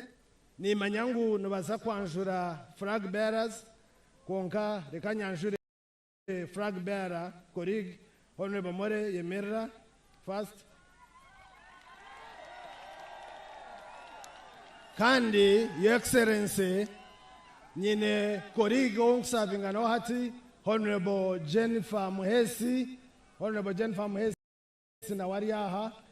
wogo twamwakira yeja kwakira. Your Excellency, nitwenda kwakira abantu bakuru bakazo abosere batwatsize abor kumanya Honorable John Naasherura nomchara bariaha twabakira. Honorable Beatrice Rusania ariaha yebari munonga kwija twine historicals generals, retired and serving, and senior officers, na nibashabangu mwimuche mzei abarebe, kuchira mnonga abayita ba Kazo, abo kuba protocol eyihangane ija kujibwa mu Secretary General, mwebali mnonga kuija, Your Excellency, abantu bamwe abo wayetire obu wabere notandika kucungura ihangeri bakakwegeitaho nko kuwatwetera izoba tukaija twena kuhamiza ngo hano tekwa kubwiya huiga nazindi Uganda gumisemo nentunguka nyenda kusima kwakira district leadership na council technical na political aho bobwire mwemerere babakire nyenda kwakira chairman Katugunda na timu babo bemereiraho Your Excellency nyenda kwakira bakira injubaho baryo mutenteriye yeruguru Your Excellency beijabona kwakira Your Excellency nyenda kwakira abamadini abakwebembera amadini twina amadini menji omurkazo kandi ngakwatanisa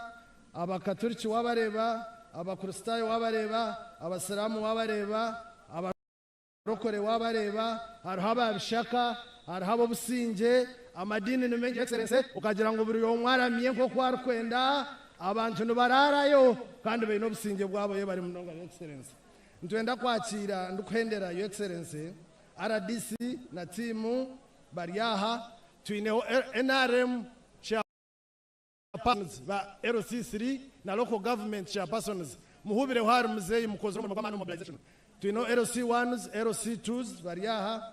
ndukhendera Your Excellency nyenda kusima abo kuhereza abana beyitwe mermo kandi abatuberera umugasho kandi abatkwatize mobilization Dr. Diana Twine atkwatize munonga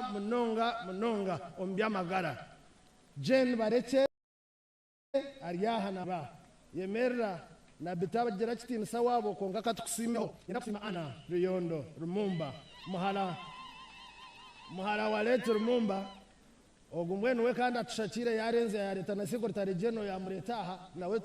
tumuinaha ntusiba ntumota kandi tumusima ahabo murungi na family yabo ya lete Rumumba oguyakorera ihangeri n'abandi bona umwami John Bojana hubira president abo murungi ogo nathinjire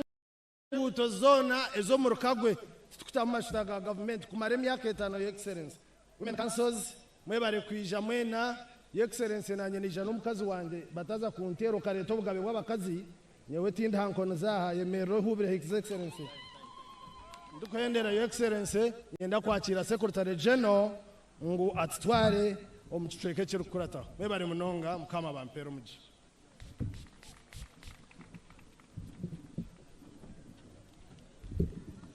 NRM hoye! Kazo hoye! Thank you. Your Excellency, the President of the Republic of Uganda and the National Chairman of the National Resistance Movement Party, we welcome you to Kazo District as you continue to remind Ugandans about protecting the gains we have scored over the years. Because of time, I'm going to run through the program briefly. I will be inviting the district chairman to come and give us a summary of the district report. Thereafter, we shall have our elder, Honorable John Naasherura, to come and welcome you to Kazo District. And we shall have the regional vice chairman of the party welcoming you as well. And the right honorable speaker will be inviting you to speak to your people of Kazo. But before I do that, Mr. President, allow me to introduce to you and the people of Kazo a few of the senior leaders that we have in our midst. We have the Right Honorable Anita Annette Among, the Speaker of Parliament and the second National Vice Chairman of the party. We have Honorable Thomas Taibwa, the Deputy Speaker of Parliament. We have Honorable Joanat Asimwe, the Vice Chairman of the party for Western Region. We have Honorable Rakajara Ainaitwe, the National Chairman of the Workers' League of the party. We have Honorable Adrian Kobusinje, the National Chairperson of the Women's League. Mr. President, this campaign is blessed by the women. She's moving with all her executives And together, I would like to introduce her executive members. We have Mrs. Enid Mwesije, the Vice Chair for Western Region. We have Mrs. Anne Ruyondo, the National Treasurer for the Women's League.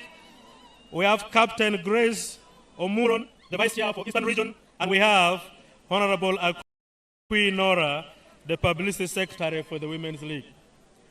Mr. President, we also have Lieutenant Retired Moses Mushabe, who is the National Chair for the Veterans League of the party. And we have Honorable Bride Ramirama, the Minister of State for Agriculture. In the same spirit, may I recognize the presence of Honorable Alice Kaboyo, the Minister of State for Luero. We equally have Honorable Anifa Kawaya, the Minister of State for Health. She was around. And Mr. President, we have been joined by comrades from other political parties under the National Consultative Forum. Uganda has 27 registered political parties. Of the 27, 8 political parties have presidential candidates. 19 are without presidential candidates. But of the 19, the National Resistance Movement Party is working in close collaboration with more than 10. Here before us, we have been joined with 9 other political parties that are registered in Uganda. May I introduce these parties one by one? And at the end of your speech, sir, I request that you take a group photo with these comrades. We have the Liberal Democratic Transparency Party, if you may rise for recognition. We have Forum for Integrity in Leadership. Thank you. We have Activist Party. We have People Development Party. All these are registered parties in Uganda. We have Republican Women and Youth Party. We have National Economic and Empowerment Party. We have Uganda Patriotic Movement. And we have Society for Peace and Development Party. And lastly, we have Congress Service Volunteers Party. All these are under our chairman, Honorable Geoffrey Shiwanda, who is the chairman of National Consultative Forum. Is there on recommendation of the National Resistance Movement Party. So may I invite the chairman of Kazo District to come and summarize the district memorandum in less than 5 minutes. After his remarks, I will invite our elder, Honorable John Nasasira, to welcome you to Kazo District. Mr. Chairman.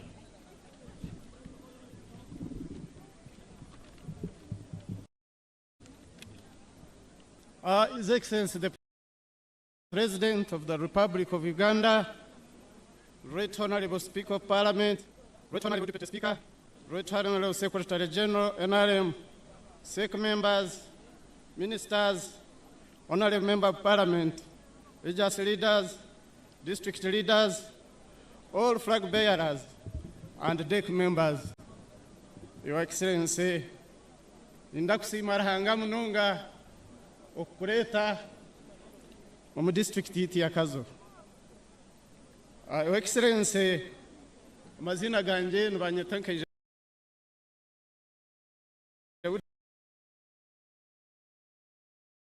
Your Excellency,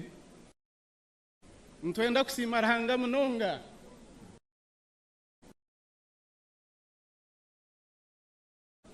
betorora regional zone zora biremu kandi zikakwakira zikakuhereza no Your Excellency. Muterera ngo mu ngaro z'amana munonga. Your Excellency, ndakusiimira obwebembezi bulungi obwogaita abantu n'okubakanyisa. Your Excellency, ndakusiima.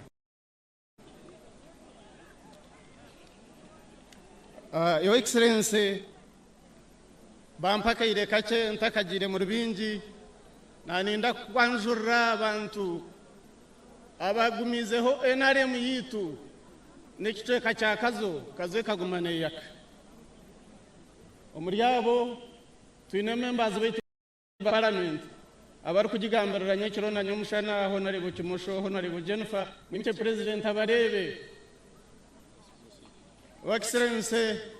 Ndakuratso District Council na chairman wayo Mwami Samuel Mugishaka Tugunda mwemerera himuru babarebe Excellency Ndakuratso Hodek members abakora bine n'abatine bakagumana bakora enaremwe kagumaho indango mbaterera umungara bakazo Your Excellency ndakusimira imigasho ndakusimira games ezituri kurwana rubwa hati Your Excellency kandi n'ishonga nkuru ahabo kuba twine bitegayiningire nkakazo Your Excellency ndakazo district kutubene ntumobarezinga abantu aba okibagambira namunonga bashija bakuru bari aho nje kubareba yogensi wano genda babuza namazuma yowera naisha ohura bashimarikwe nambweno bayija kubugana Your Excellency abatakimuka bayija bari aho noija kubareba n'abantu ndakusimira emigasho yone yote wihanotereza icwekeki nka district Roroma district agandi dokayijagaha Your Excellency mbweno no butwizire kutangirira twizire buno kujaguza naiwe ahabwa district yitu no buhereza nka district zindi ezaronzirwe kare Your Excellency ebituru kusimira n'ibingi amashomero twine merkatano na gumwe twine amashomero ga primary ashatu na mwenda emeriki 12 twine mashomero ga primary obuherezo bwo tuburiyo twenda kusimira secondary school twine egomborra munana na town council Your Excellency egomborra mukaga zino buhereza bwa seed school Your Excellency twenda kusimira technical yarwanya muzira Your Excellency ukatereza technical ryaha iyombekireho ire kandi konkategera bashomesa ba government ubuherezo buno bugenda ku Your Excellency Your Excellency twenda kusima ahabya magara twine gomborra munana na town council konka izteine buhereza bwa seed bwa health center 3 negomborra ibiro zonka mijana na champangara Your Excellency zatsigara zino obuherezo bwo kandi nikoraje harimo abashaho harimo imbazi abantu barije Your Excellency ntwenda kusima ahabwe byombeko ebigira health center 4 ya Kazo izaruro ishemerezo byona hagireho ibintu bingi twantukushaba Your Excellency ngo gitutungurire ogihaha health center 4 ogindire community hospital Your Excellency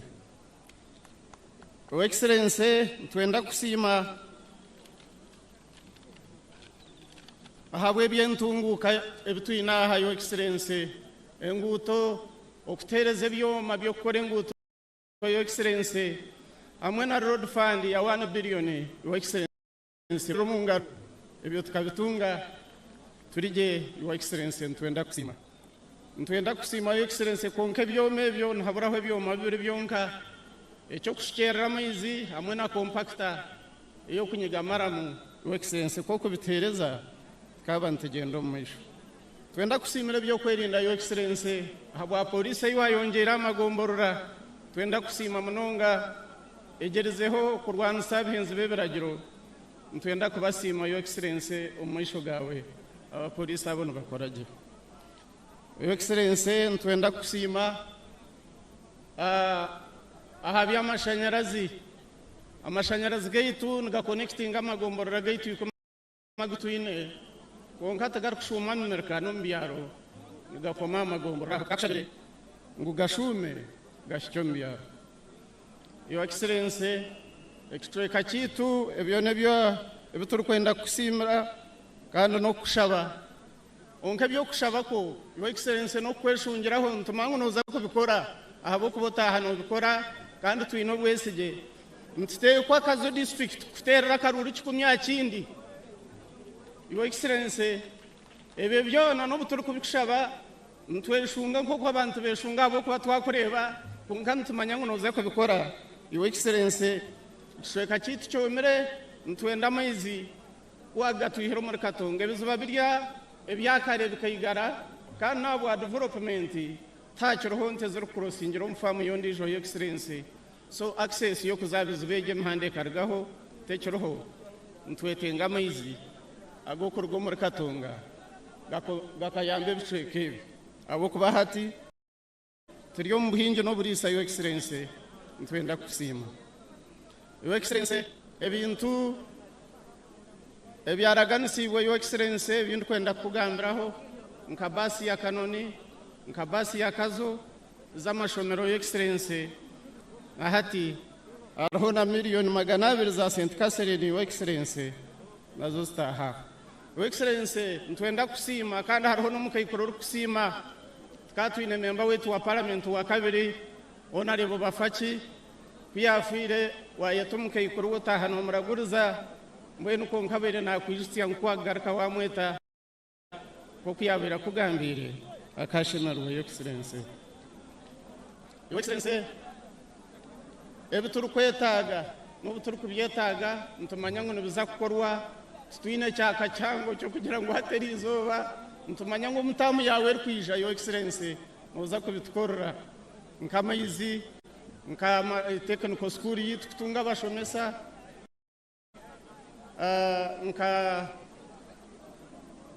nkenguto yitu ya Liberation Road Your Excellency yakegegwa Kazo Your Excellency ntwenda kubikushaba koko bitkorora abantu abo bakashemerwa bona Your Excellency Your Excellency mbwenu nanye ninyegambaho nka chairman wa NRM Your Excellency twosire tarabansibwemo sente za mobilization kunogira ngo ntuyitunga naba barkwabahaba tukabere tubarundeine bagaruko mu kibina cyitwa cya movement tukushaba na Secretary General ryaha wakututungira sente za mobilization zikatiyamba okurunda n'abantu aba bareka kutagatagurwa kuzombe bine bindi kandi Your Excellency anye motoka yanje ujimanya Your Excellency erigenda katugunda nuwavuge motoka kwe kutera mukina bagore rijo kandi tukora kumwe mwene Your Excellency kwakugura ka motoka nka kwatanusana katugunda tukora umurimo murungi Your Excellency impendera Your Excellency ninda kusima kandi ninda kwamiza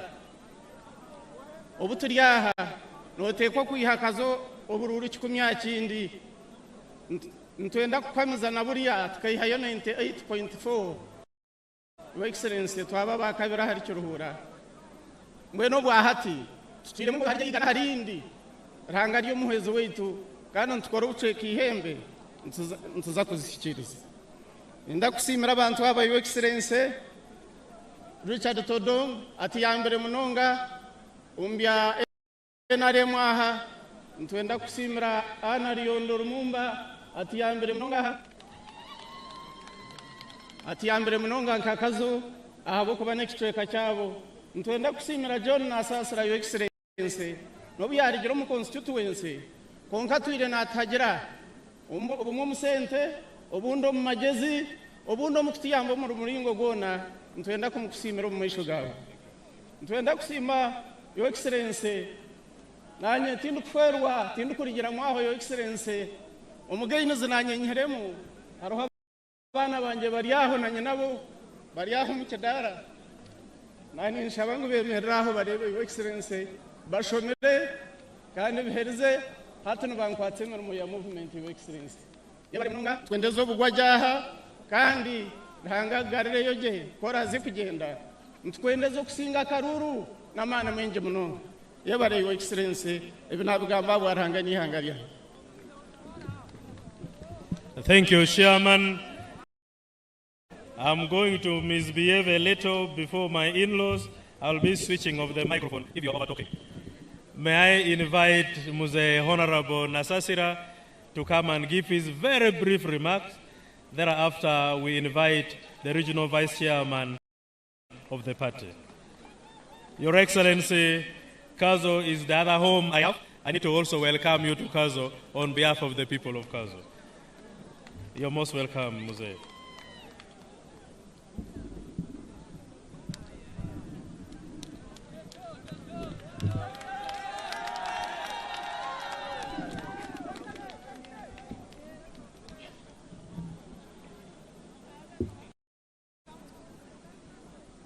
Your Excellency, the President of the Republic of Uganda, the Commander-in-Chief of the Armed Forces, the Chairman of the mighty NRM, and now our Presidential Flag Bearer.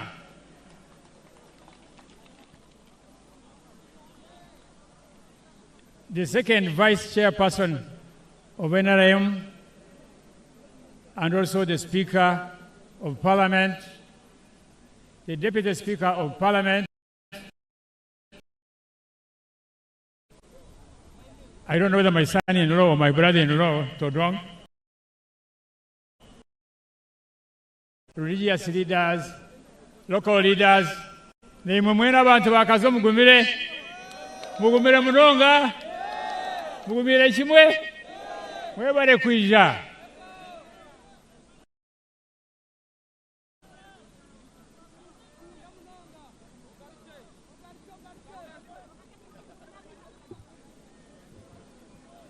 Your Excellency,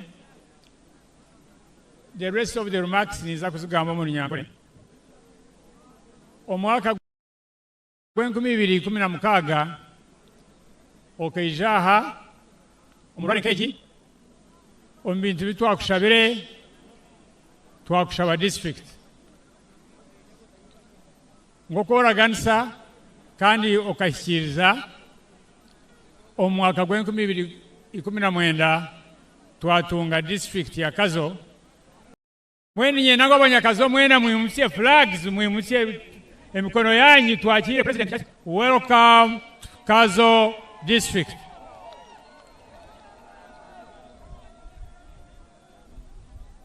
Kuwatwere district watwereza oburyo bw'okutwekera ebyokukozesa ebyentunguuka. Nibyo Chairman wa NRM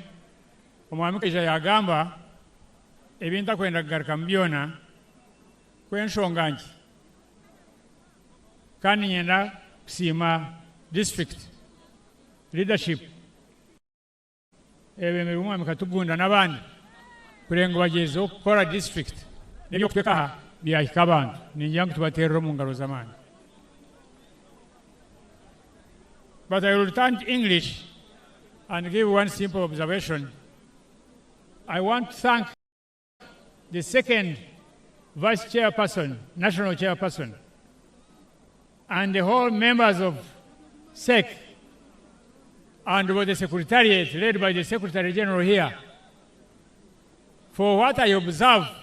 as also who participated in these campaigns since 1996 for one of the most organized, well-organized campaign in Uganda. I have no doubt that with this organization and support, Your Excellency, we shall win with your landslide victory in the country.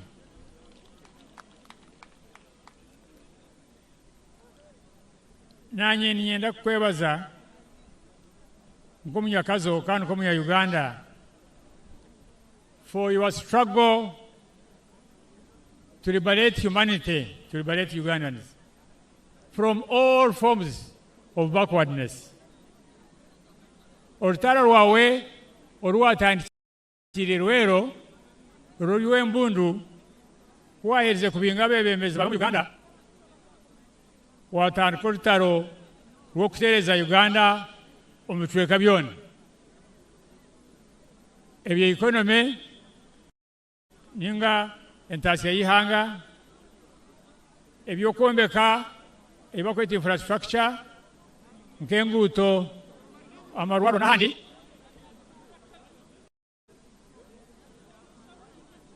eby'amashanyarazi ebyona yaba Kazo tukusimire munonga kutunga sheya yebyo abakazo mwayomba munonga reka turane tsime president konga kintu kyere kusimira olutaro lw'embundu kulwahoire okuyiha 1995 wembutya olutaro lw'okukomukayo omuntu kurengwa amaro lworo obworo omuka makagaitu namwenu ninkusima ngobwa amakomu agabigaliya 70% nibakorenda yonka ahangiri yawe na projects zawe hateje cyendeire hatikaire 30%. Ejo nkimanyi abantu 30 muri Ghana nuba takatungire ntasya konka abaye bari nshanju muri Ghana atokaka nshanju muri Ghana baika ahantu 30. Mweni nyewe nienda ngomugurisi ngo kubanyeta kugamba projects 5 zonka rero mpigende akubambe bidakikibiri eyo kubanza n'oruguto rwa korasi kuruga Kazo kuza kyegegwa kuba korasi oruturaganise konka nango kana ahurira ngo bayinu baripema bakabahinda kuri amarari konka no shaba amarari bakarugaho so ntukushaba oruguto rwo kandi tumanye ngo myaka 5 ruja kurukora. Ekya kabiri Kazo nensi ninga district ina mezi make okukira mezi ago kunywaga abantu mwentu antukushaba ngo tushakira mezi na pipe kurugo mbungo byibanda geje gashyaha otushakira mezi agandi kuruga Katonga na za pipe gashya abantu bongerera za bohol abantu batunya mezi gahurire baryo mu ndwara nako no kurwanisa ubworo kundi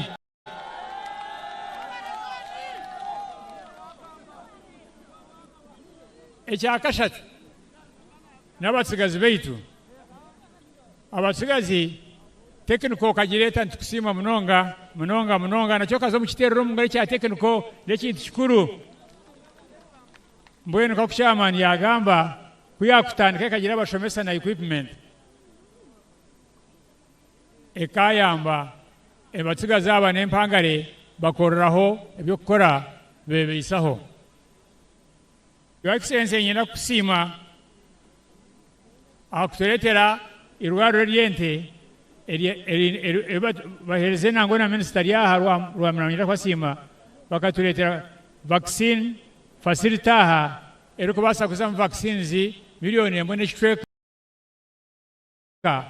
kure entezeti zaragururwa nyina kutukusimira munonga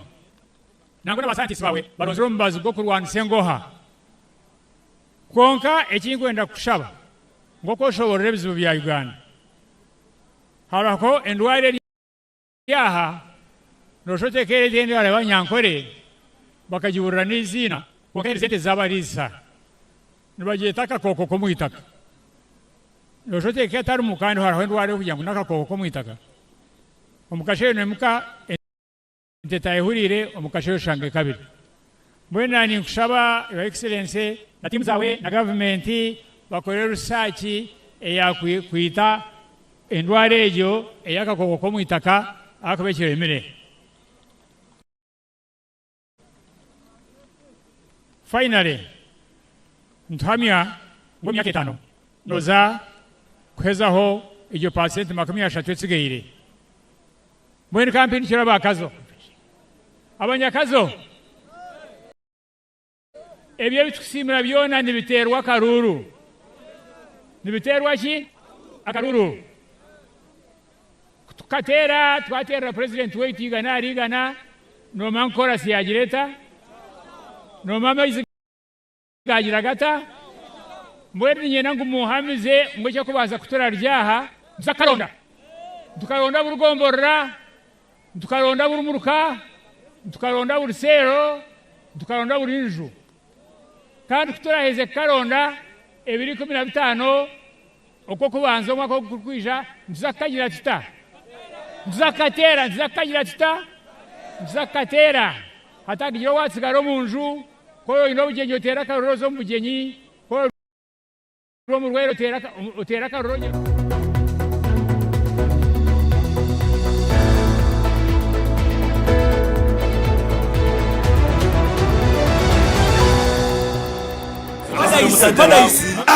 bino bintamye kene nawe bwante walisanyi keri mpewa kazero kombo cha drink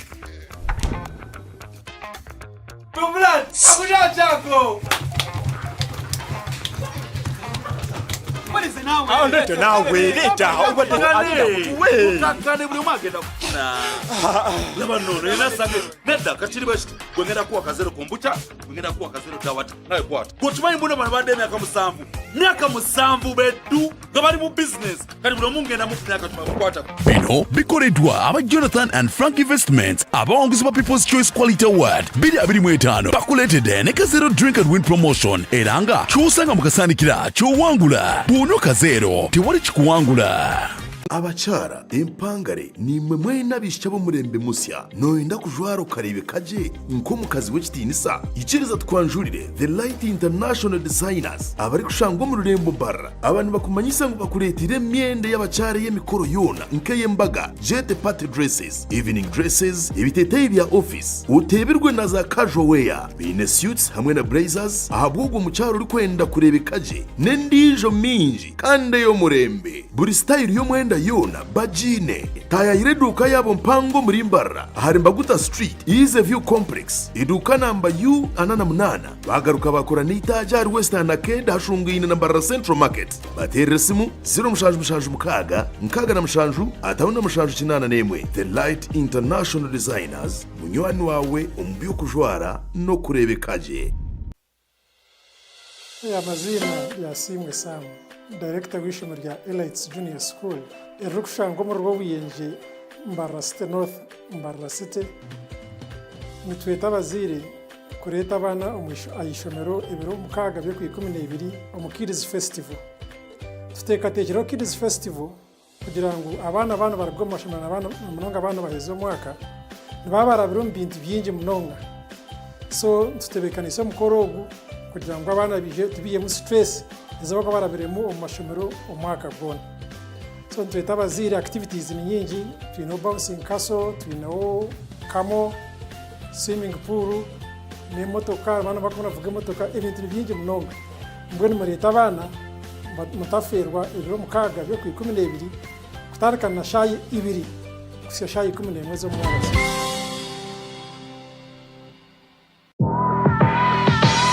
Twakwakira hari King Caesar University itendekero ry'ururengo rwa hiyo kandi obwa hateryine chata okutende kabeji bona aharurengo rwa Africa ekuretera mishomo nyamwingi erya rurengo rwa degree aharimu ka medicine and surgery law business administration applied economics computer forensics petroleum geoscience nendijo minji twine nendijo mishomo ya diploma in clinical medicine community health global business nezindi kosi nyamwinji hari King Caesar University ati no basakoresa intex ibiri zonka yo kwakana ne kwa munana nyensia yawe hinduke na munonga wamara kusharaho shangari proti 22 King Caesar Road Gaba Kampala ningo teresimwe ya noti 200 rwendi 11 2025 ningo twicirira kibanja chite cha website www.kcu.ac.ug.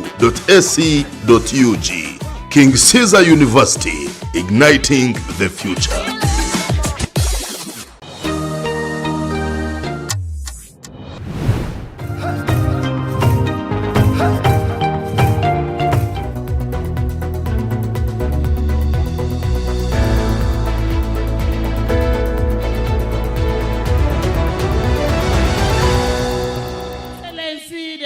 Of Republic Uganda and the flag bearer of NRM. Baba flag bearers bona ba NRM.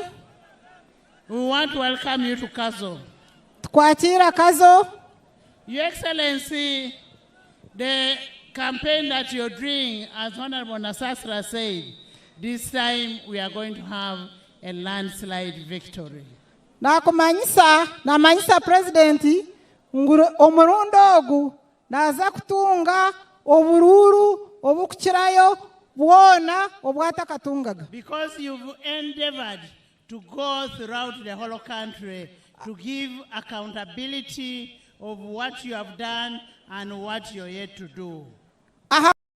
aboko bagenzira ihanga ryona nahikabura uceceka nabagamba nka president w'ihanga ebyakozire kandi nebyo byakuza gukora. We thank you that you've not taken anybody for granted. You've gone to explain to them. Namusima ahabo kuba taina barekere enyuma ninga batafireho ashikire buri muyomo wena.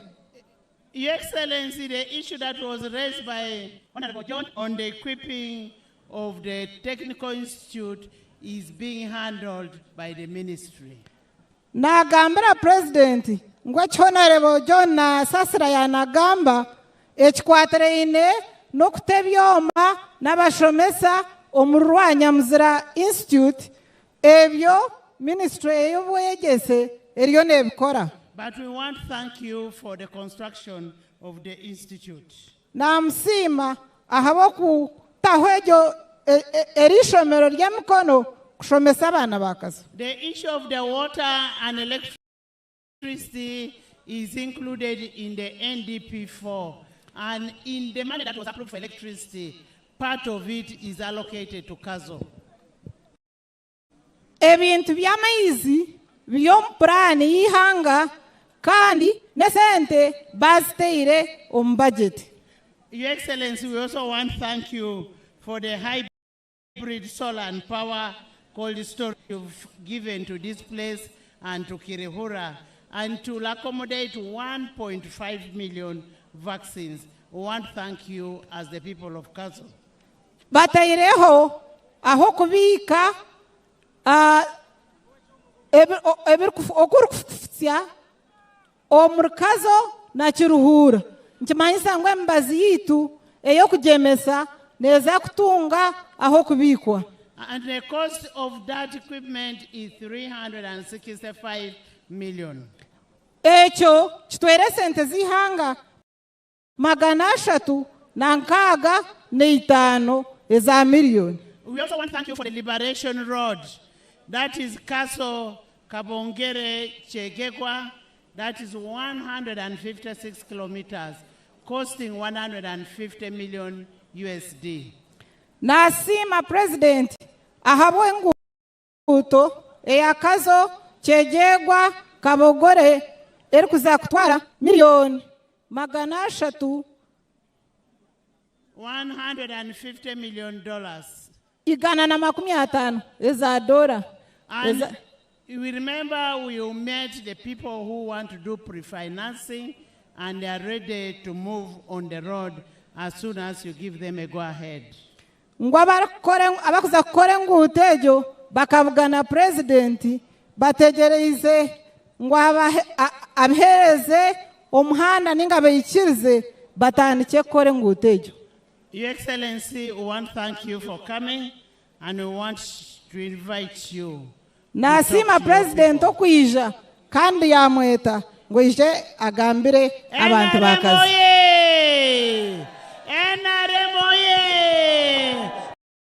President Museveni oye! Raise your flags, raise your flags. Flags, eshweta, aboko mwana mwimute mwachire president.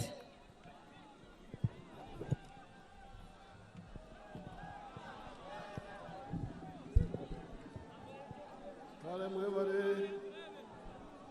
abakazo mu rubuhoro je, hati Vice Chairperson wa NRM Umtara, kandi Speaker wa Parliament, Vice Chairperson wa NRM Western,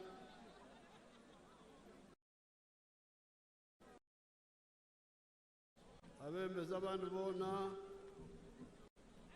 n'abantu bona bakazo ntakebirwe State Controller Nyina Kabanja neja n'inyanyu ya gavumenti nashitama hariyo mu kitongore kunahikaho abasusurutsi banyuhuza ngo hariho miliyoni 200 z'ishomero ry'ahantu Catherine something shashuri ibanga ry'abasusurutsi rutandetere n'ishami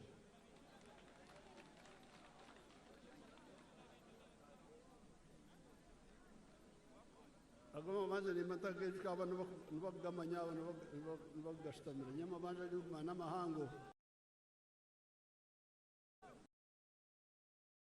kuba ery'omuntu erukwata abantu bona bitagama manje make nagumushi bareke hati neja hanabemeza abandi kubanjura kwa NRM ukwenkumi 2026 kuchenkumi 2031 umukigoko harumu amatafari mushanju ati ni kosoro orumurwanya abagenzi genzi nyonka ko zisomuga emiganda ukano shite bagenzi no batakubanye emiganda mwini ko sama tafari amatafari mushanju agena rem eteranju ya Uganda ku myaka 40 hingwire itafari yo kubanza no businge umwana mugamba abantu benyi bavugambaho itafari nambemwe eretinyi kwenda kurutura munonga abo kuba umwahuro wabanza kugamba yabigambaho ecyabiri kireta okutabuka no kubaganisa abantu umadini umunganda dere icyo kiremesa politics kiremesa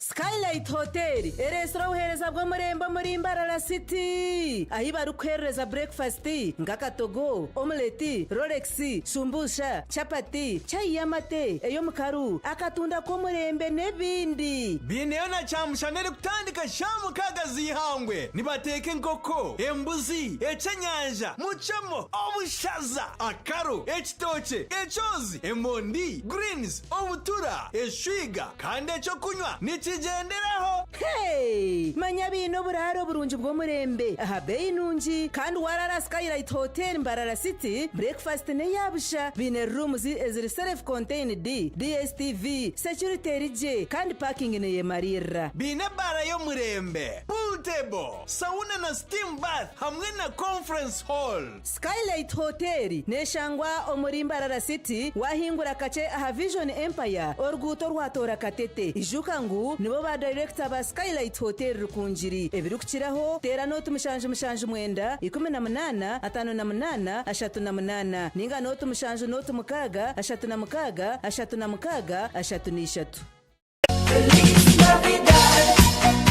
Christmas gerushereza ko yakuretere cyo mutano hangurebera abonyamwingi omuhururu yitu eya obugeiga bwawe omusako nemigabo okwangura buremigabo yikubi no kukiraho ohangurebera mu byaho naho kandi otahe mukazano ako kwangurebera abonyamwingi manyemigabo eriyo muri za grade yo kubanza nemigabo yikumi kwikari 50 grade ya kabiri nemigabo 5 na gumwe okwikari igana kandi grade ya gashatu nemigabo igana no kweyongerayo ijuka ngwaho koma guremigabo n'emigisha yawe yo kukangura nukwera yiyongere mbwenu kwenda kumanya birukukiraho teresimu eya 0 mukaga mwenda emwe nari otayire ofisi zeito nkuru omurushere town council nari omataji gaitu gona agakure heihi nkanyakashara nyamambo sanga chera sembabure omukageti rwemkoma kinoni chegegwa hamwe na kibuza rushere sako obuhereza burungi bwabona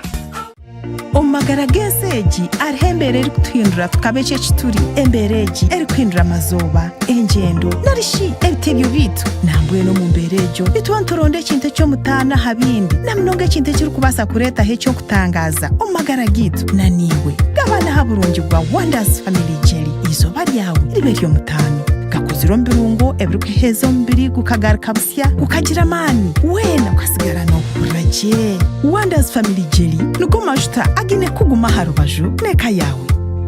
Wonders, always wonderful. bantu mwebero bikuru byahika kandi mwe kwasachi akanzari kitu akatayari karuho tunyumirwe byo kuriya byitu mukuja kuzoku nitwese akanzari katayari twaba ntushemererwa tunga paketi yawe eya tayari kare powder okuruga haduka lyona erukuri hihi terere hasimu 0 mukaga 5 tayari kare powder ahabo bunuzigwe byo kuriya byawe nemboga zawe. Noireji, Jemarari Gogo Country Hotel and Cultural Center. Omwanya munujo kujya ha highway. Ogo kutunjiro cha mushana no kwegarura mamani. Ebirabi na mlebyo kuri 12. Shemererwa by'inshogoro bya Nohire. Omutezo wa saxophone. Hamwe no muziki gwa DJ Hardboy. Aha Nohire, ijoga ashure nabeka yawe. Obwe halo live band na ba DJs abakabi. Ebirabi na mukaga Boxing Day. Ni Gogo Kids Festival and Family Day. Izoba ry'abana kushayaya. Bakazana n'abanyamuzane n'abanyamikago. Rero kusibura mwaka. Twegitebirasha tunechimo byo kuri 12. Ahabwizo bagege nzagwa otebigo fireworks hamwe n'abesho muzarye nzagwa rero twacira mwaka gwo 2022 mukaga mu style ahakibanza mwaka kwato mwanya hati tera noti mushanje mukaga nshanju nibi 28 ninga za mukutu igongo.co.ug igongo ahebitaryewa ebyo biro bikuru birakorewa.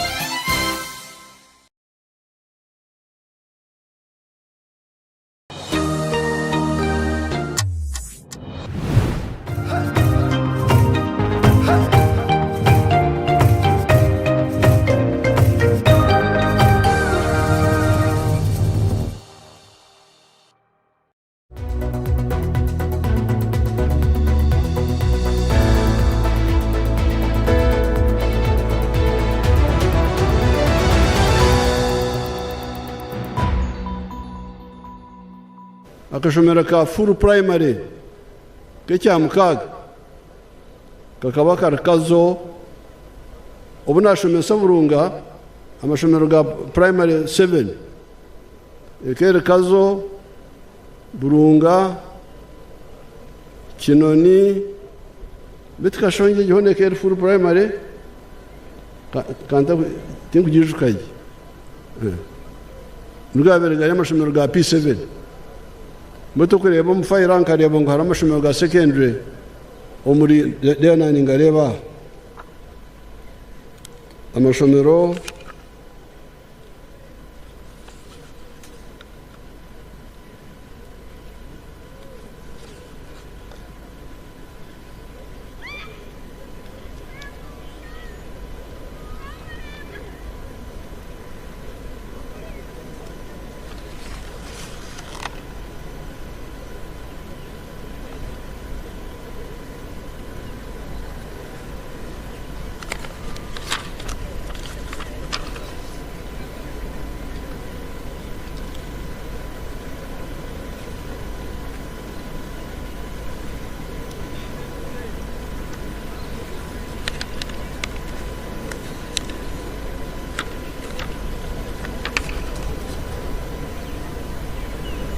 amashomero ga primary aga Kazo aga government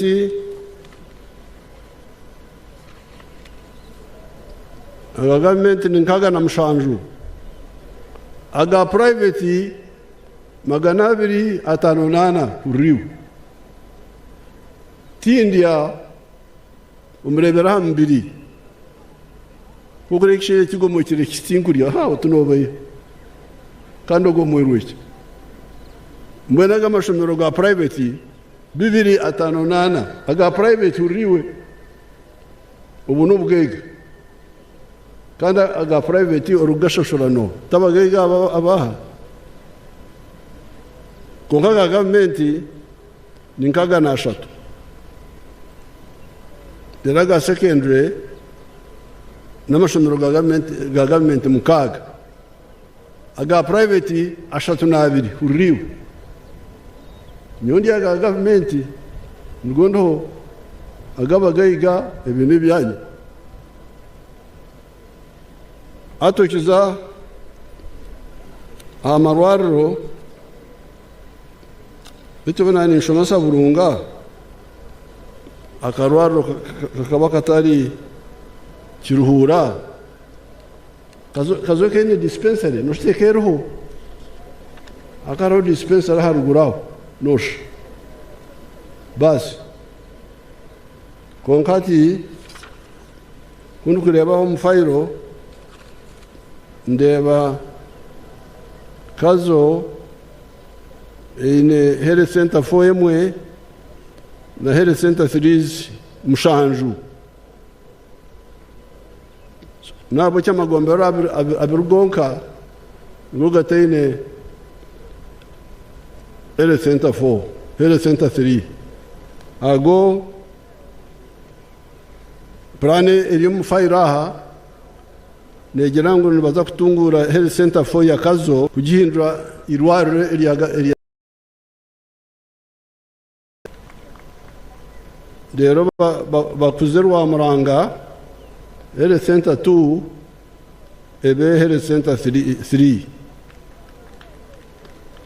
rero bakuze migina kuri ya buremba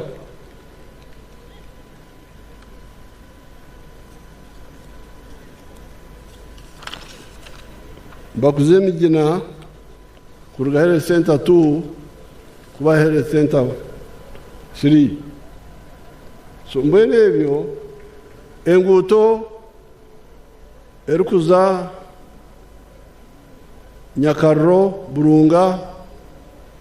Kabogore Mpara biti muri mujimanya manfuka ndako kafonka chegegwa nyoni kujimanya wagendese bigire Mpara chegegwa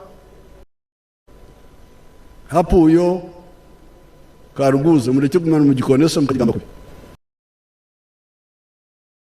utenetu arabire utayenterwa kutera kabamba statu nibanze ryo kugikora ati ntirezene n'aba China ngo batandiki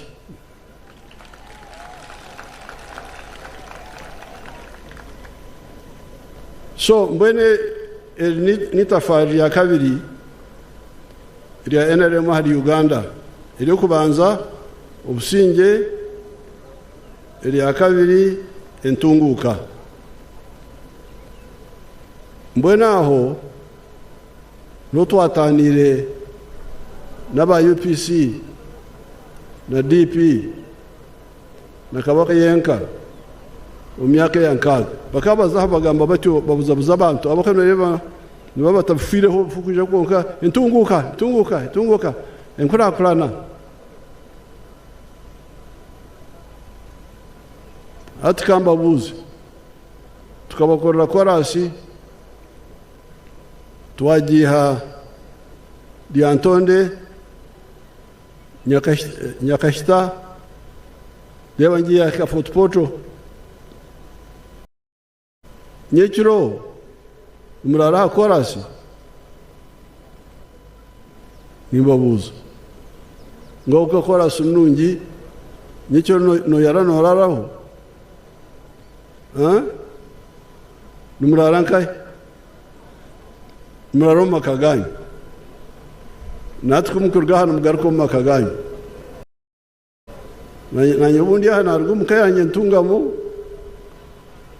ati ndabwo tuzabashitoro jingije kurara mukorasi ko garuko mukayawo umwabaje uboro bwatsugaye mukasheshe ushanga bukutegereje bukwakira kurukora urukiko butitwe tukiriya abana tabene ishukari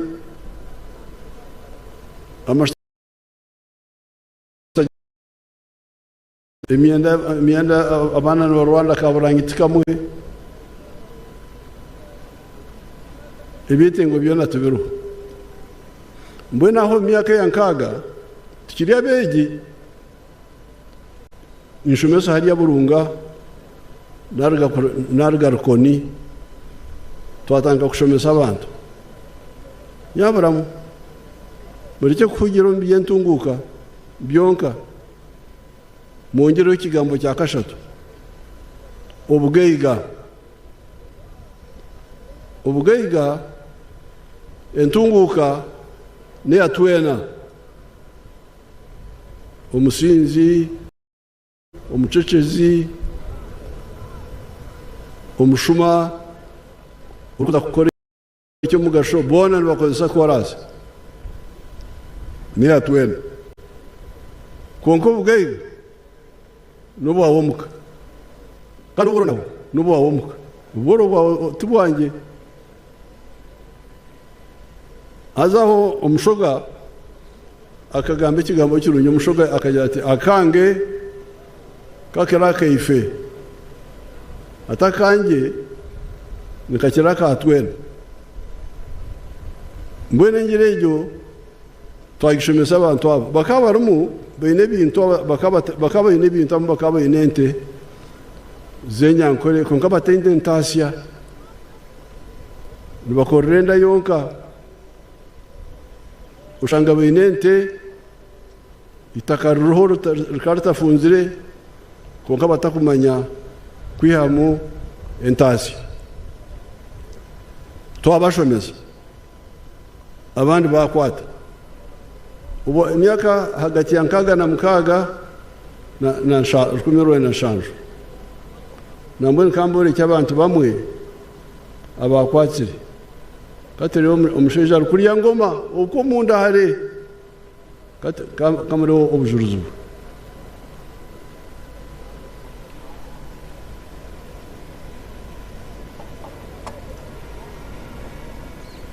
muzina ninyi George Matongo wangoma ngo tuyano weta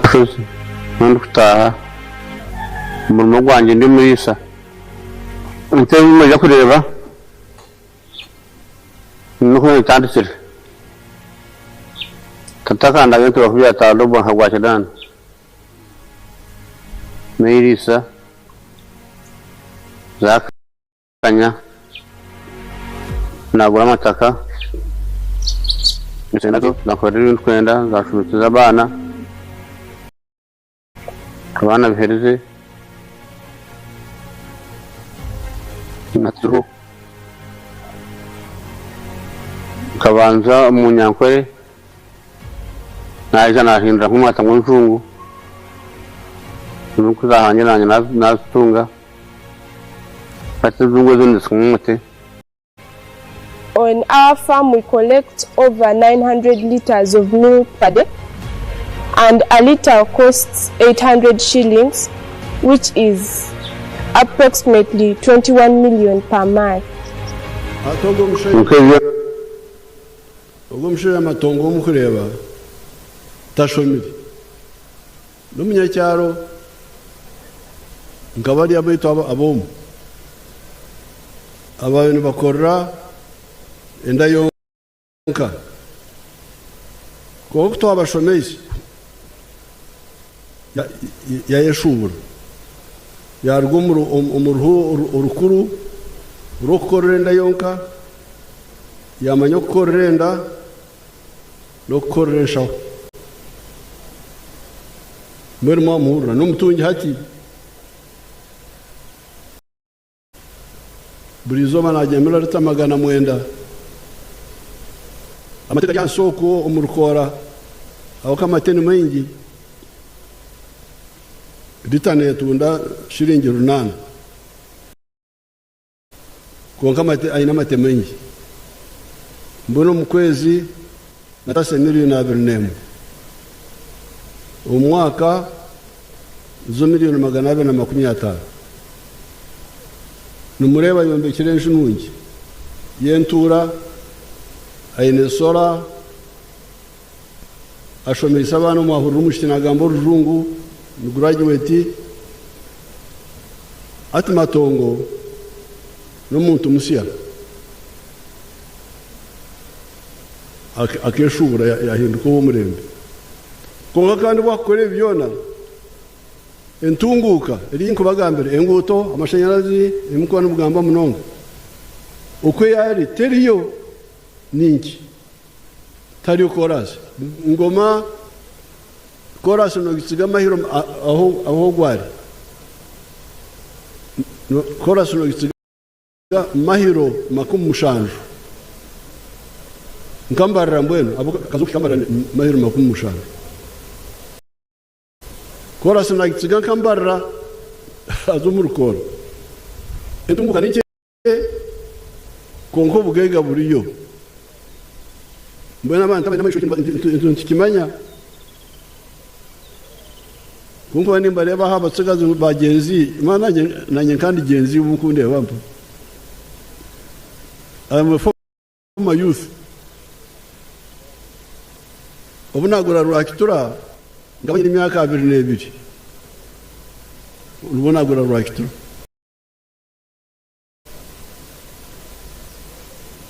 natsiga bagenzi banyembara nibatera dansi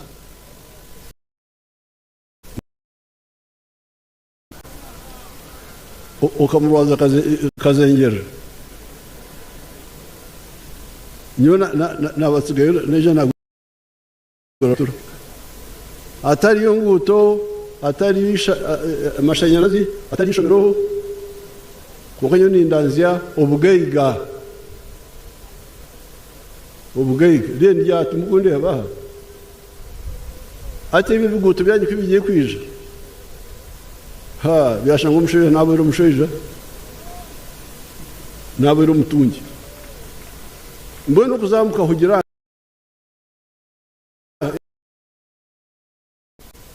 munyankwe kwabana kwasirra ajya tukatungente n'urutoki tagera tukarara hari korasi tinkahurira gume umunyankore na hasirrat mbona ubuyaye bumutawuni mbwegeresereze entongoka enguto enguto ni enteni ni korasi nyunkunda kwezika kunde boko kisozi ubunaza kisozi akata ryo ntunguka yona kungana reba y'ubugege nazayo so mbona ikintu cyo mukitegereze mutanise ejenguto kaganeshato nkaba ntare gade cyane tenguto ya korasi yagiha Kampala yagera byombarura yagisya kabare kaga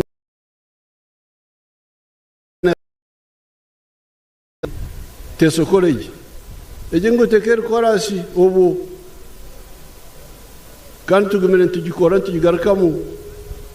betuna hati irizo kukuza kuroshanga boro bariya korasi ryaho aboro bariya bakora nabo ni NRM ne bashaba ukusimuka uri cyo kugira umby'abayayi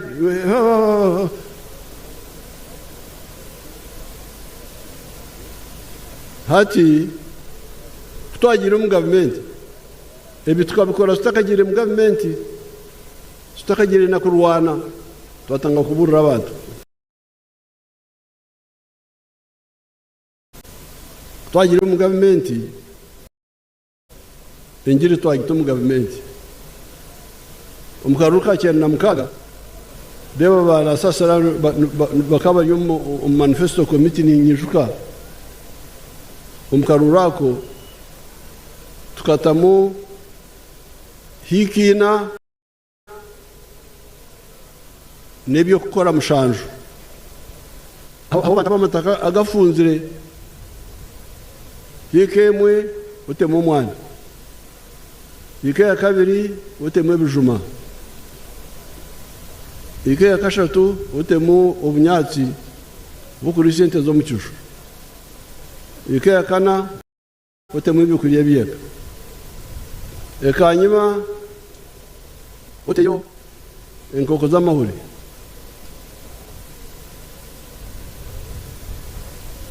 ninga shoteyo uteye empunu abatari basiramu n'abanyakora bakare kuko bahati bagize mwe empunu muzerezeho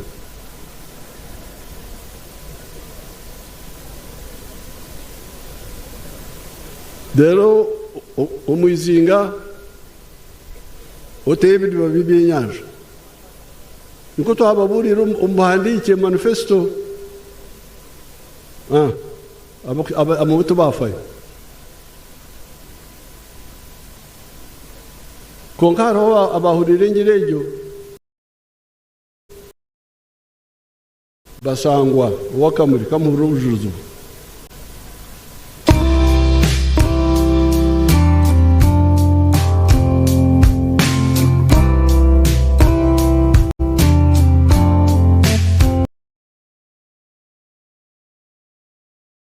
Jakapote Farm,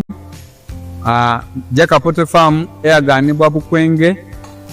Kamuli Municipality, Kamuli District. Mu 2007 twatandika obulunzi nga tutandikira mu Kamuli Town Council by then mu plot yali 50 feet by 100 feet. Ezo futi 5 ku 10 eda itaka. Tutandika tutya na ebyobufuzi wano mu Kamuli waliwo ensonga nga chairman wero C5 omugenzi kawuga bamwidukira katonda mu ekyumula ky'emirembe nga bamutoyiremu abantu banje abata mu application nga bali kwenda okufuuka ba chairman ba 5 ai president yaida yatulungamya yakoba tibana abantu mwena timusobola kuba ba chairman ba 5 aye abantu mujje mukola emirimu egindi ng'okulunda yayogera emidi okulunda enkoko byonna yabyogerako nze napikinga mu kyokulunda enkoko natandika farm mu 2007 n'enkoko 5 sawa dino wendogerera ku farm kuno tize mabega ntambwire president yaida yankyalira mu 2010 nga nina enkoko 5,000 yasanuka ino sawa dino tutambwire tulina enkoko 1,000 tufulumya amagi etule 2,000 buli lunaku etule 2,000 divaamu miliyoni 2 buli lunaku omwezi diva miliyoni 6 omwaka tuba tuli mu billions 6 n'ekitundu etwa tukolaki atumwe mwahurira ubwo mutsigazi basangwa nyubuka byanyebiri ngo bakana ba Rwanda akarimo ka LC5 ya district ya Kamuli nibenda kuitana nkunaze n'abantu bitimwe bana mwe akarimo aka kana ko muntu omwe imwe bandi tumukore bindi nabagambira ibintu bagambira hati engiri ibintu bagambira hati nyotani ngambira abantu ebe nagambira nkaga na mukaga nibintu kugamba hati nyuti nkwirira bigambo nguwe umbe namugambire yihama amahuri akata initaka ngo akaine ka proto mutawuni ka futi atinitaka atari mwabo inamataka mbweni yatanka kuri senko gambira burizo banatunda trays amahuri 2,000 burizo batase miliyoni 20 burizo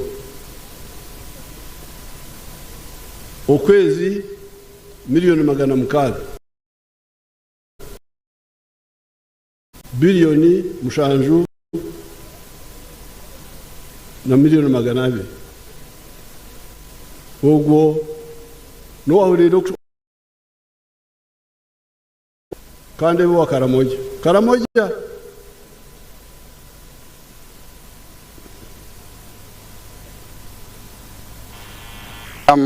Mr. Korea Dick Ogira. I am a model farmer in Abim district. My village here is called Arangetai West.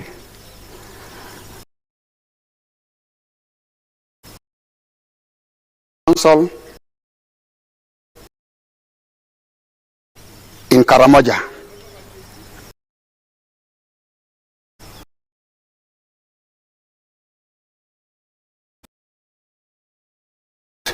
Through Operation Wealth Creation,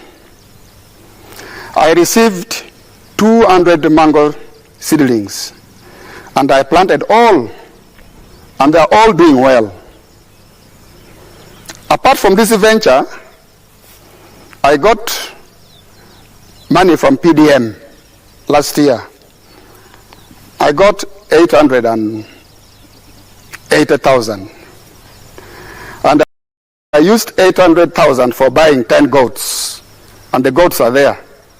They have multiplied. They are now 16. Part of the money of PDM I used for buying cassava stems. Through that money, I've managed to plant 2 acres of cassava. They are now doing well. The first acre I intend to harvest next January. Then for the mangoes, you are seeing, I started harvesting last year in 2023. The first harvest, I got 6 million. That was in June. November, not September, November, I got another 6 million. So last year, from these mangoes, I got 12 million shillings. I've been selling to the people around. Actually, Soroti Fruit Factory has booked this mango. They want me to take these mangoes tomorrow, 2025, to the factory. Actually, I've been selling locally. I've been selling 1 at 500 shillings, 2 1,000, and people are buying. These mangoes are very good. The mangoes trees we are seeing here are giving me money, a lot of money. The President of the Republic of Uganda, Museveni, for coming up with the idea of Operation Wealth Creation in the country. This is money. I am not going to suffer. My children will not suffer because of this wealth. I call it wealth now. I always harvest. I don't harvest mango. I harvest money, not mangoes. So I want to thank our president so much. And next year, if all goes well, I expect to get 18 million first harvest. And then second harvest, I also expect to get 18 million next year, 2025. So altogether, I expect to get 36 million shillings. And this money I will use for fees for my children. Hatogo, n'umuntu Karamoja. Karamoja n'amahiro magana atanu kuruga. Kasorora ka chorus. Exorora mukimanya. Ito abantu ngamu kwabero oina amayiruge nyama. Bayikize nyama hanga hariya. Akasorora kanyama keje enyama teka ofishiri. Kwa kasorora. Katurke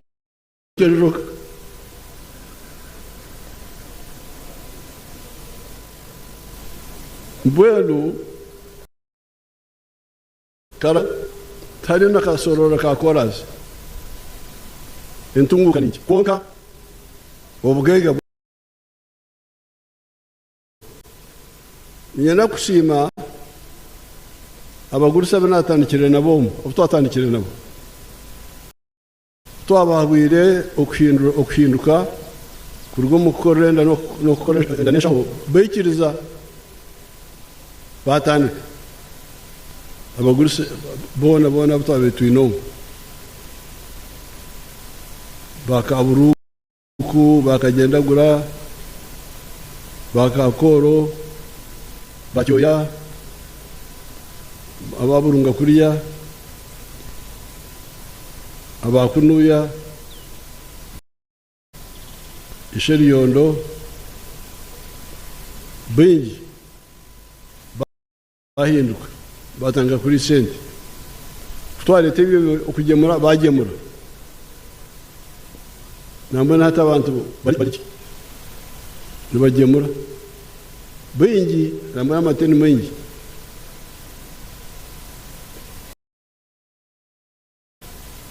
konka bagire fumu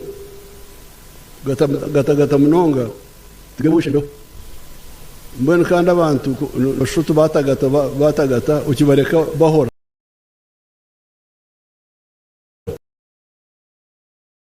ukigata hasi gagaruka gafu mbona hati mukagera mu kufuka ahi nabatsigire ntumukiri tukabashomesa okugemura konka mukiremire aha kusetura okusetura nyuse nimbagambira ntokusetura okwo nukusera itaka nukushisha itaka kuri kuba nosetura siku y'amahiremu ni sente 300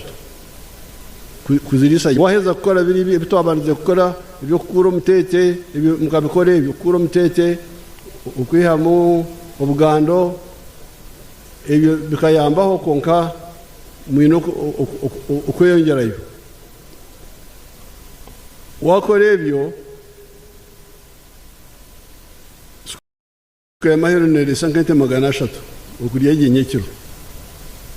300 nyenya konka wakore kitwahabura okuhinga obunyatsi icyo gwe nakanzaho okuhinga obunyatsi ente mukayitemera mukazihera mu cyushu mutagire kusetuka kunagira umwanya kukatagira kutama amasha aho mwino kuruga hwaho mwakore iki mwahinga obunyatsi hikemwe ni sente 8 z'enjungu umwaka hikemwe chama isangu siku ya mairo hati yaza kuri sente 10,000 mbona to uko kuzagira uko muzagire muzaguruke muri gihe waho hatikamboreke abakora ibyo banyorekere Joseph Ijara wa Serere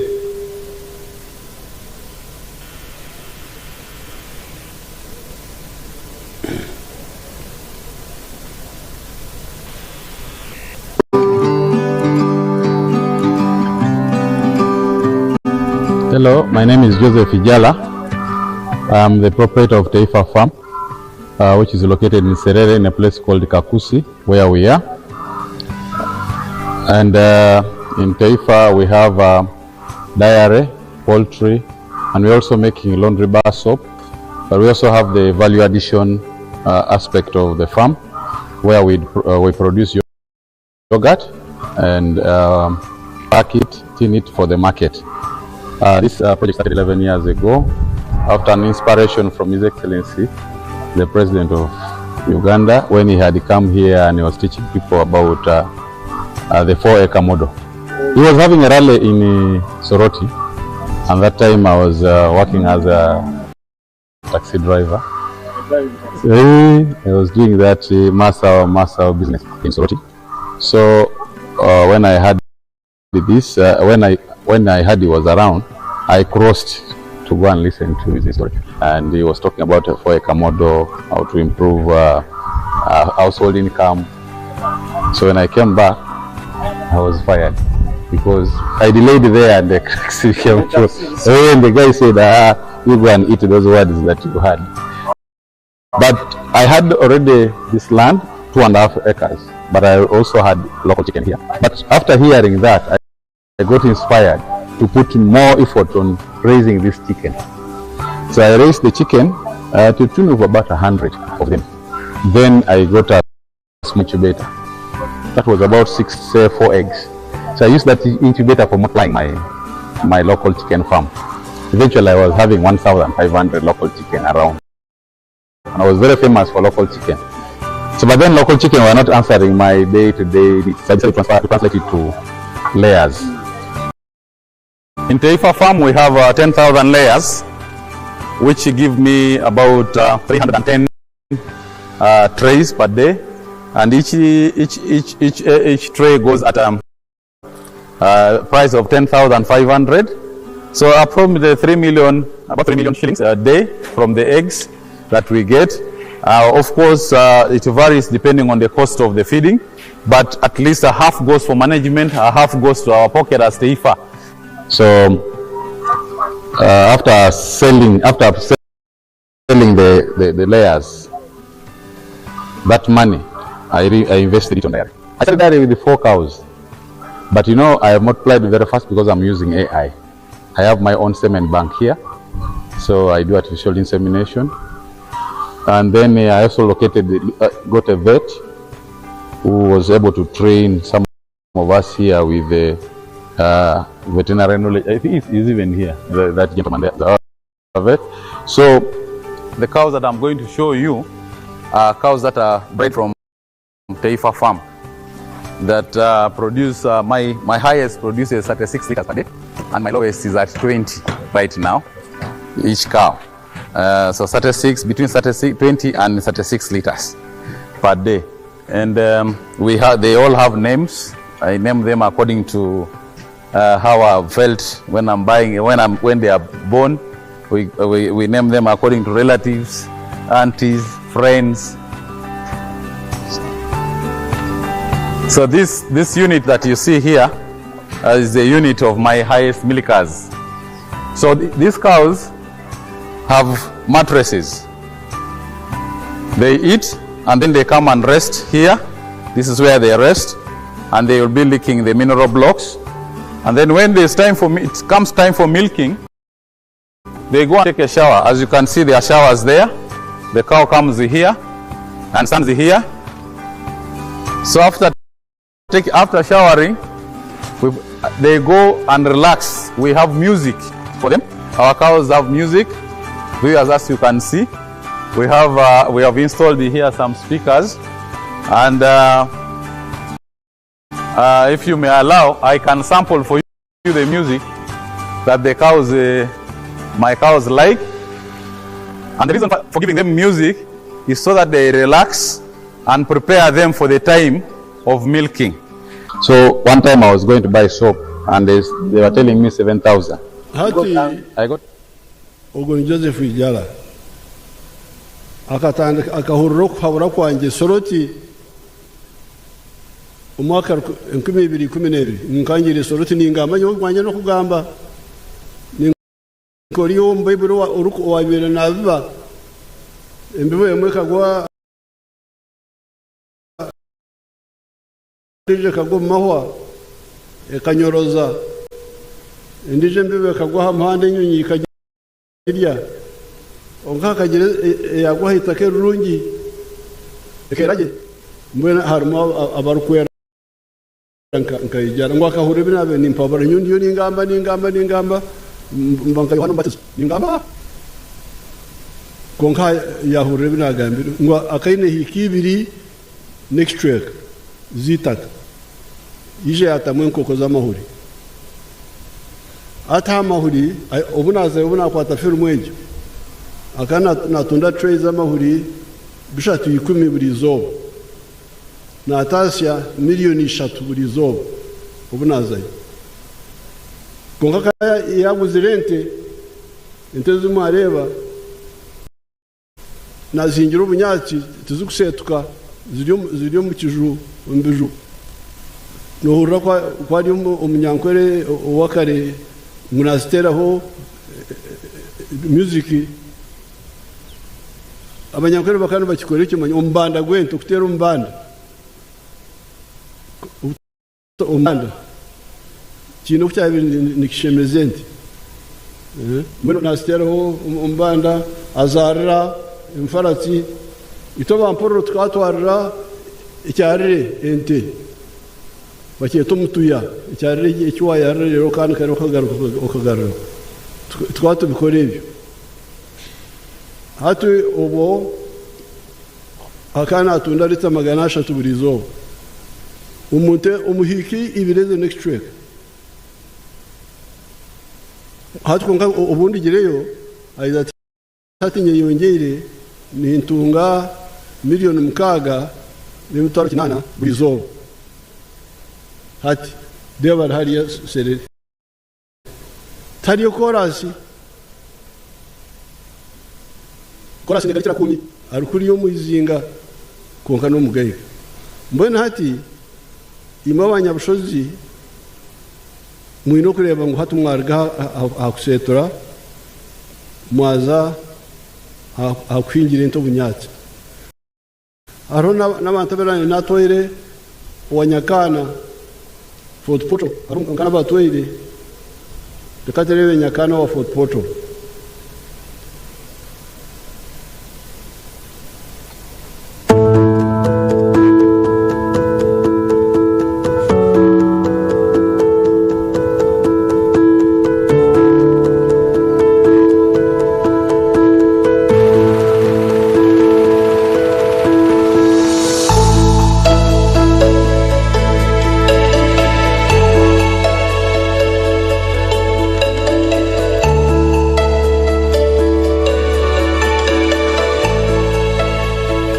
My name is Nyakana Richard from Rengaju. This village is called Rengaju village in Karabarole, Poto City. And where we are here is my home and it's my farm. The biggest landlord in this village of Rengaju is having 7 acres. People are surviving on quarter an acre, half an acre. 80% of the population here, they are on half an acre, they are on quarter an acre.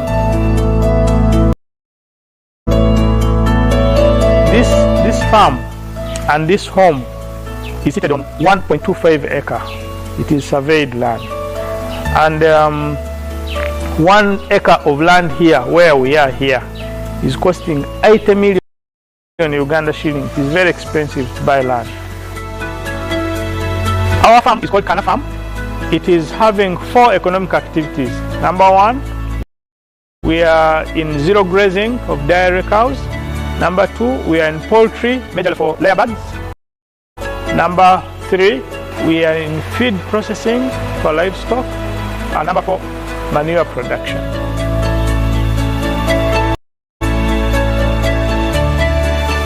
With the poultry, we have 8,500 chicken, and they are in a chick stage. And those which are laying are giving us 120 trays of eggs, which we are selling at 12,000 shillings per tray, which gives us 1,440,000, and the cost of production is 1,140,000, which gives us a net balance of 300,000 per day as profit. With the feed pressing plant, every day we are processing 1,000 kilos or 1 ton of feeds. We are selling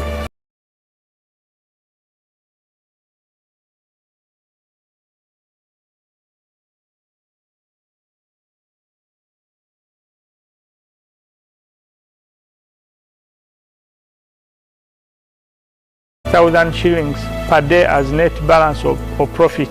from the feeds processing plant.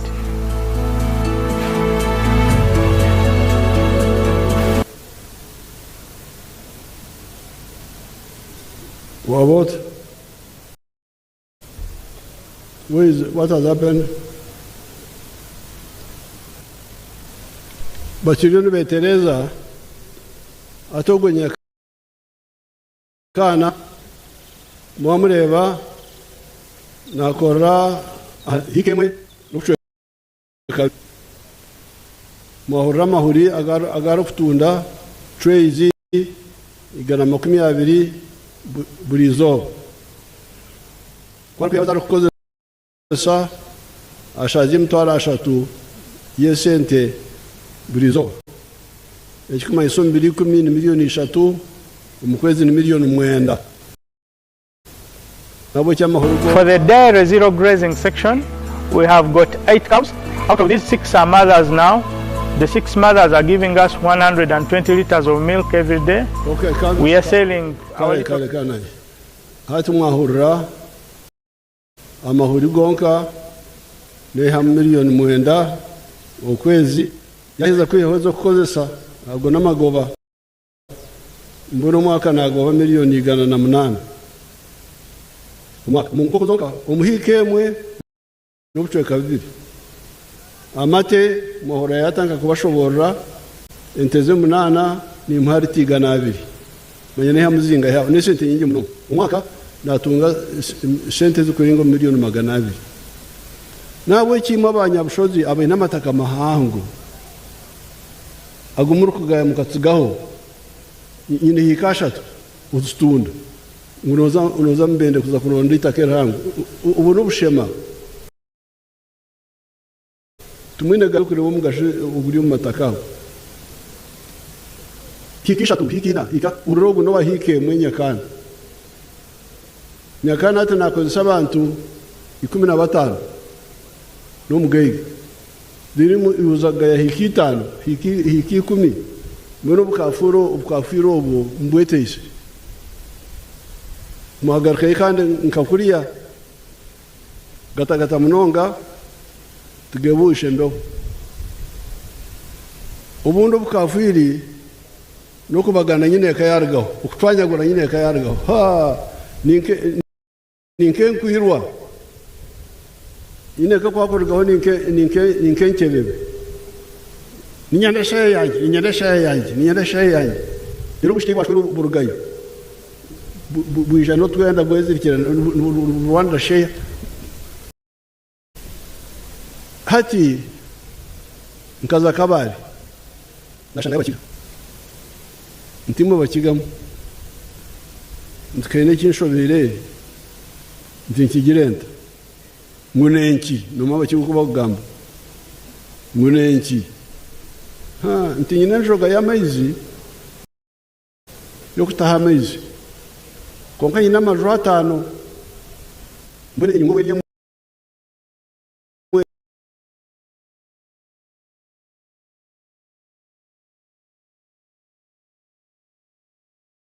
tukabaga negusyo buri muntu akatwara urugusyo tukashemerura twene nguco ngwagishisha ntigirente ngwenyungu utajyata gireke igeneta yamize tugato mwananga tugarikeyo tahenchore ndijo tugato mwananga ukutama kabone bayitoro abakigeka mwaba bagezi mwamanya ngo kubagana ibyarwo munyungu ibikiro kubagana inyungu mwebari mbwe naho ikintu kibaremesa cyo kushobora okwite aweke bintu nyina kayargaho ndakora company ya family dero mukakora business yemo ibyargamu mukaha ezo kukozesa ezashaga amagoba mukagabana no kubagana kubagana ukutarukwita no kubagana ukurukwita bene agoma banjabira ngonyine n'abanyabushozi nabo murukora abokana bari abona bangoma bona bakubahurira ukhabura kwita babikora konkakira makazi wa bibiri okseritaka no kwita ibintu mukameka yargo hato ejenita farya kashatu NRM iri atarehe ha Uganda ukubashobora ikintu cyo bugeyiga kandi kiyambere munongo nambone muhurira ngo umwani tukaturi ahari eshaho miliyoni 3 za kilogaramu 6 Uganda yone haturiya miliyoni 9 ikiretire cyo nenki n'umwana wo gutwagabire ubwo operation restitution yagabire sare nugo bongere nanga so abantu babiri bahirirwe urukingo umwana hirirwe yargumboro na Uganda yona yahirwa twagira umwana mwingi ukyo kutwabeturi agamati umwabe mutakasimukire kwega kamera ebyomo twatshaka amatekenye tushaka bate Denmark hatwina amategen shaji murebe za factory zamati haturebe factory yambara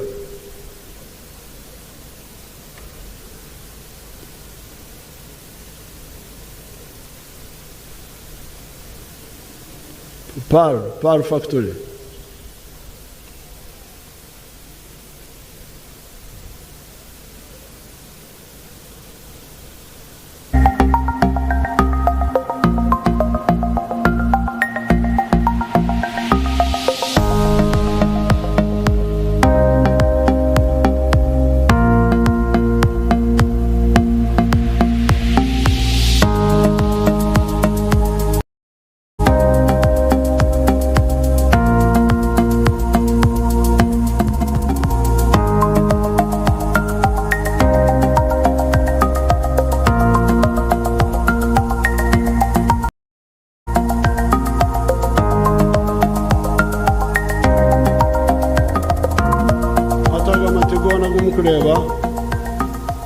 gona naganye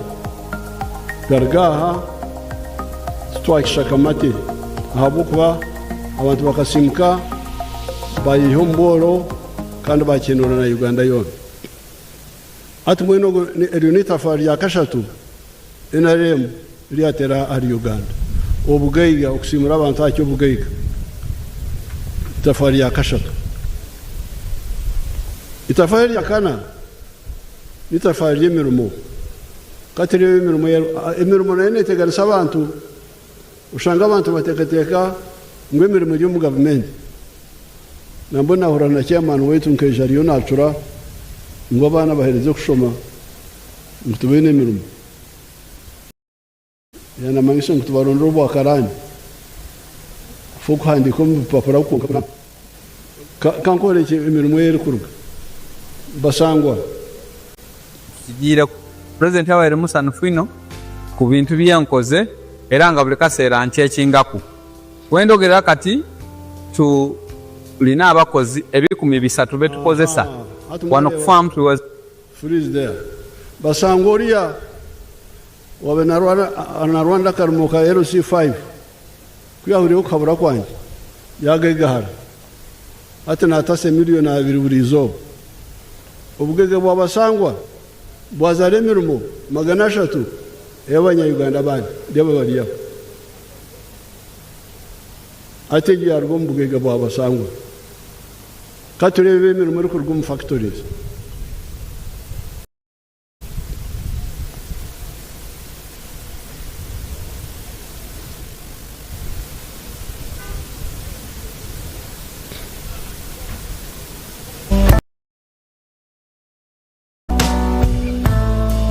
there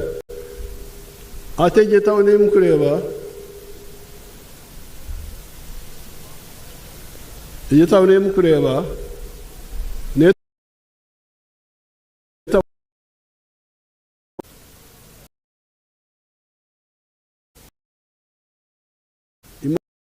maduka gumuru kumanyaga kunuya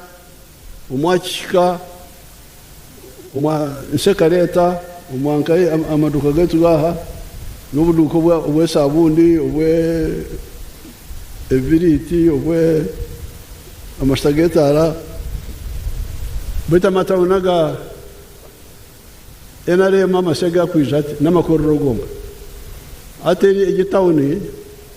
ero makororo makumushanju natana kan bugezi katayo murumwe turebe abakozi abaro Afrika deba bakozi abari mu ikororo muri yo debe namba yabo umukorere yambare umutawone ejo nakoramo abantu umutwaro gumwe n'2,000 namamve biruka namamve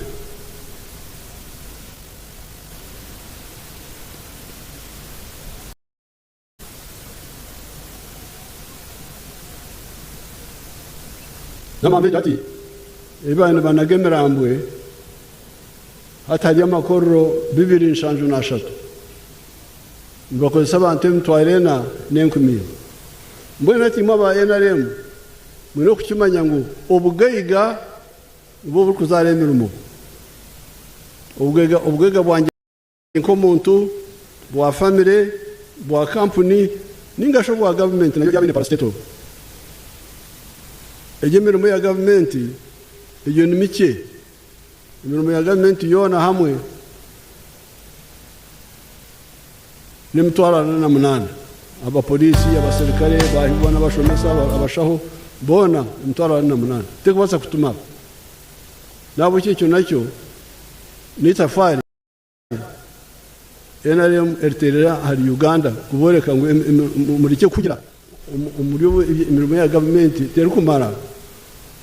wahura abantu bagambe imirimo ya government umenye ngo ihangeryo riningabire okuningama stunted growth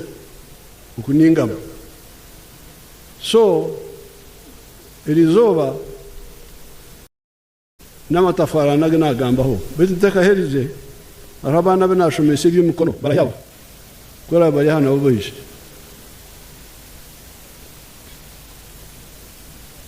abo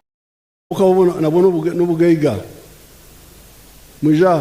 murafiki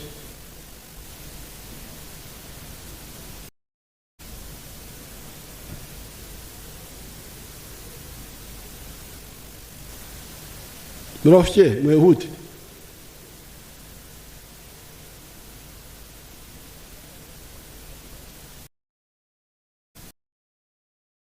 Aujourd'hui, murafiki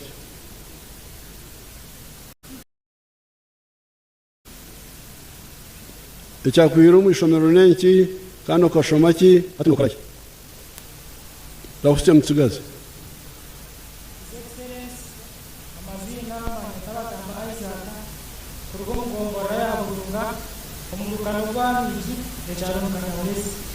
nyowe kashome cyamushanju kuna kiro mu cyamushanju nashitama habo butagera school fees yo kunyongera higuru kuna bendi yaho shitami nahora program ngoreseho industrial hubs zo kwegesa abana ebyemukono kandi abana bo kuzayo kuba ine myaka 15 emyaka 18 sorry nkana kize myaka 18 nize papara nazo muhabu konka kagenda nyino bwoba ntine masko habo kuma kandi ndeba ngo tinyine school fees yo kushashura konka cyo mu gisho murungi kuna ishiro muhabu nashanga obuhereza bwona oburaro ebyo kuriya amizi amashanyarazi byona ne byabusha nazo muhabo mwe nashoma ejo mu gisho murungi batwegesa na mindset change twashoma mezi mukaga natwara kosi ya tailoring nayigo kubazira kutwahereza mezi mukaga batsibura kutwatahire nkataka funde kapte kwetandikako bakaba batushomise mindset change najantire kandi aharu bajuru itakara hakashomero nazabona ashabaho umurimo bakana babazira ama uniform gabana nazabona ashabaho umurimo ngumbe nimbakora echo mugisho murungi director umurimo yagumpereza ukwezi akana ashire 10 nazaho nakora kuna amazira meza 5 narundana sente zo nakuri cyane cyane nareba haru bajuru itu nachitaho narondo mukozi namutaho yatanika kubazira umukozi yaguma nabazira nyo naguma kuri ya murimo ninkora mukama wanje kuyarebera ko nabe ninkora no ari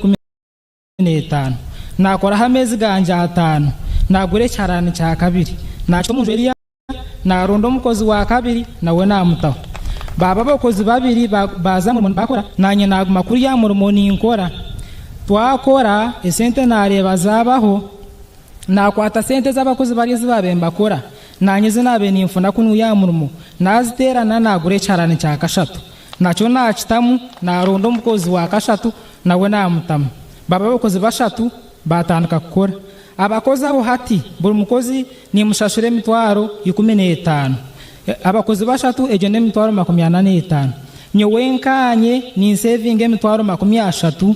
then ntahe emitwaro 15 eri kutunga kuri akashomera hindu kukora ebe emitwaro 45 egyo emitwaro 45 mbasize kurebereraho abazaire banje narebereraho barumuna banje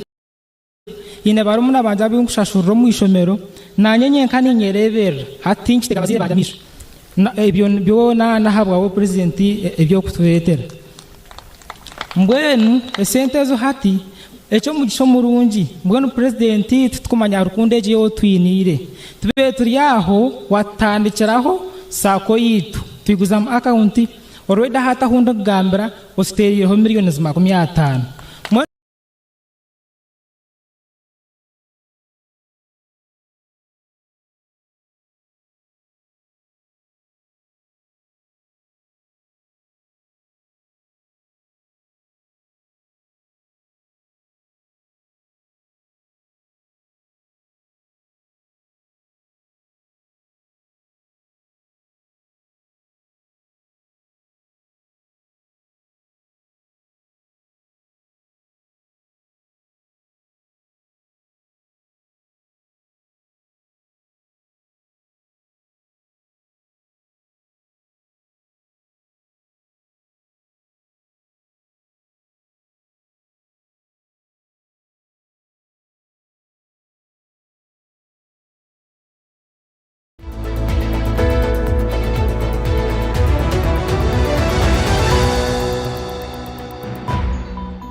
Champangara nyungu ya kabiri aiwa kweta mukasa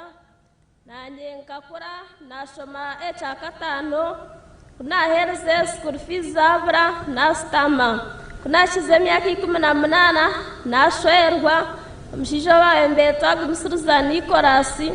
twawe twasi abana babiri twahura program za yani studio encore abu yize papara yazayo yashoma echo mushombi kuyabahe kozire chipepa kimwe cha modula yafa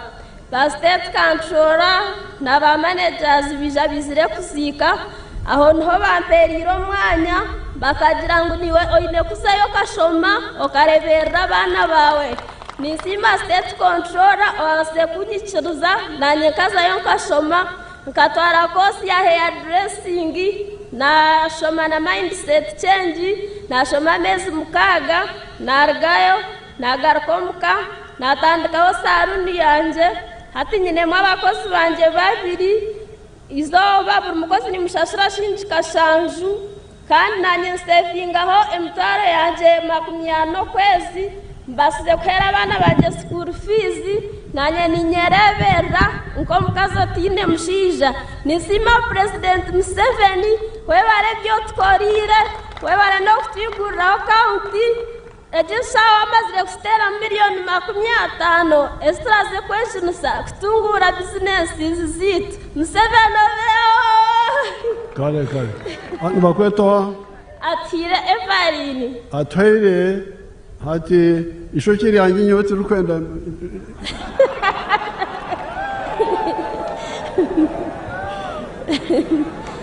ishokeri yanjye turukwenda buyambi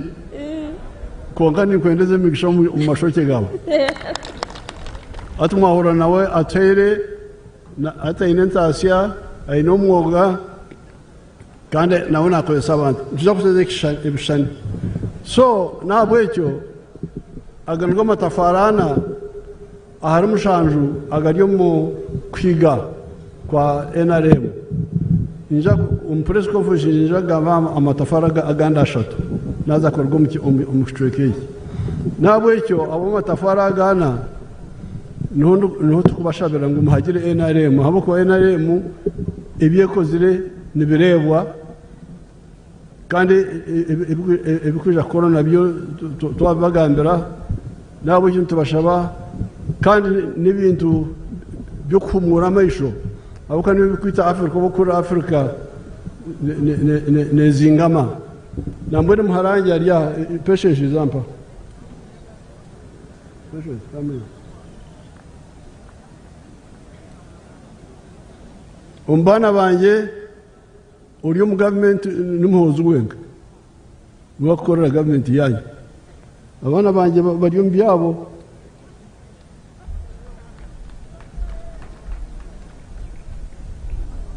pastor no kubura abantu aba pastor kwiyarigire kushoma Minnesota yatanka kuriso numuriso wari aho numurisa numuhingi namanyabyona nabo ikimirimo eroho iyo bugega imirimo yo bugega rebo gariya nabarumuna nkuku nkicyumu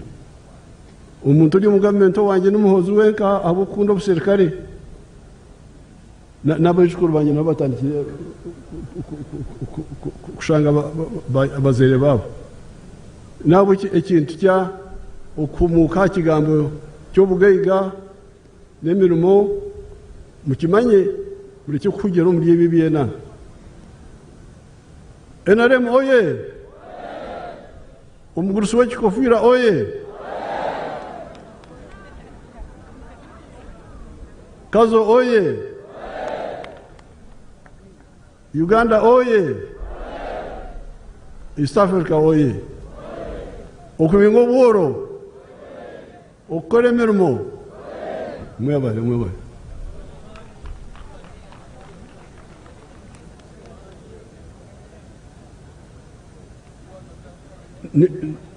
ninkureba nakane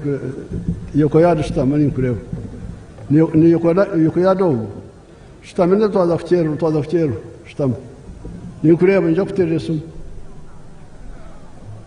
Thank you, Your Excellency. Allow me introduce to you the flag bearers of NRM in Kazo district. The woman MP flag bearer is Molly Kamukama. Museveni oye! Molly Kamukama oye! Your Excellency, Honorable Dan Chimosho is also our flag bearer for Kazo County. Dan Chimosho oye! Museveni oye! Molly Kamukama moves to the podium to receive her flag from the chairman and the presidential candidate of NRM. Thank you, thank you. Your Excellency, allow me introduce the flag bearer for Kazo County, Honorable Dan Chimosho. NRM oye! Museveni oye! Dan Chimosho oye! Your Excellency, allow me introduce to you the LC5 flag bearer for Kazo district, Mr. Samuel Mugisha. Mugisha oye! Museveni oye! NRM oye! Your Excellency, allow me introduce to you our flag bearer for National Female Youth MP, my sister Diana Kampe. Diana oye! Museveni oye! Your Excellency, we also have the regional MP flag bearer for Western Uganda, my brother Tumwebaze Mwine. Mwine oye! Museveni oye! As His Excellency moves to have a photo opportunity with the flag bearers, can we have our young men and women from the Skilling Center coming closer? Move closer. Your Excellency, also here with us, we have members from the National Consultative Forum, a body that has most political parties of Uganda registered under it. These people from the Liberal Democratic Transparency, the Forum for Democratic Intelligence, the Activist Party, the People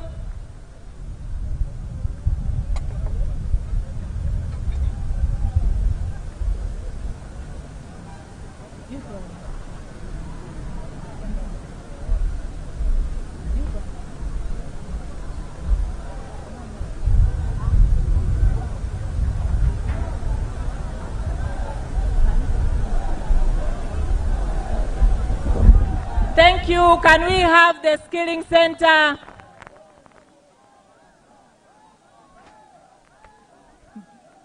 Our students from the skilling hub,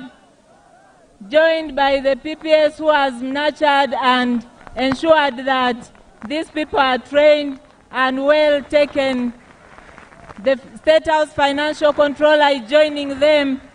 She has been nurturing our students in these hubs. Thank you. And Your Excellency, we have another photo opportunity with leaders of the National Consultative Forum. We have 9 political parties here who have not presented candidates for the presidential race, and they are supporting you. They believe in the leadership of NRM. They believe in the leadership of President Yoweri Kaguta Museveni. I see there Mr. Tugume, who was once a spokesperson of the party that became National Unity Platform. They are standing with President Museveni to support him.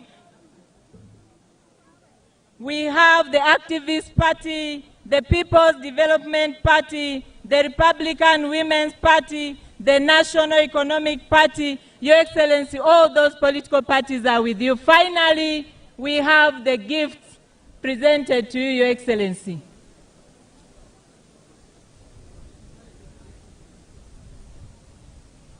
As the gifts come in, can we have the family of the Lumumba family having a photo opportunity with His Excellency Yoweri Kaguta Museveni, the NRM presidential candidate. Thank you so much, Your Excellency, for leading us to a progressive country that is Uganda now. Your Excellency, the people of Kazo have a gift for you. Can we have the gift presented to Mzee?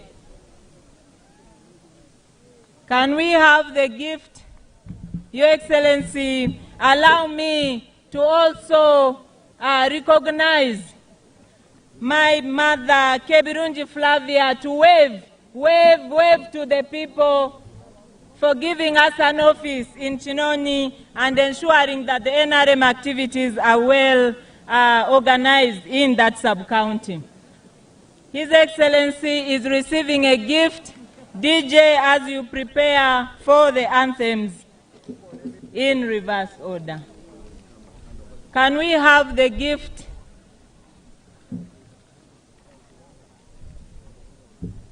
Can we have the gift presented? Thank you, Mzee Museveni. We have the best presidential candidate for NRM. We have had the best president for Uganda in the last 40 years, and the people of Uganda are once again saying they believe in your leadership and they are going to vote for you. Thank you so much. Kazo, Museveni oye! NRM oye! You see, we have an able leader who has led us well, and he's still going to lead this country very well. We have trusted him, and we must continue to trust him. Thank you, Your Excellency. Thank you, the people of Kazo, for coming in large numbers. Thank you for showing support to the NRM. Vote for President Museveni. Vote for NRM candidates. Thank you so much. Your Excellency, our senior here has given us a full house in Chinoni sub-county here in Kazo for us to operate our NRM activities. Thank you so much. Thank you for loving Mzee. The people of Uganda, the NRM candidate has for the last 40 years ensured that we've had a very peaceful country. We have had a country that has progressed with its people. Thank you, thank you, thank you. DJ, prepare as Mzee moves to his tent. Prepare the anthems in reverse order. Prepare. Thank you, Your Excellency. Thank you, the people of Kazo. Can we have the anthems, please?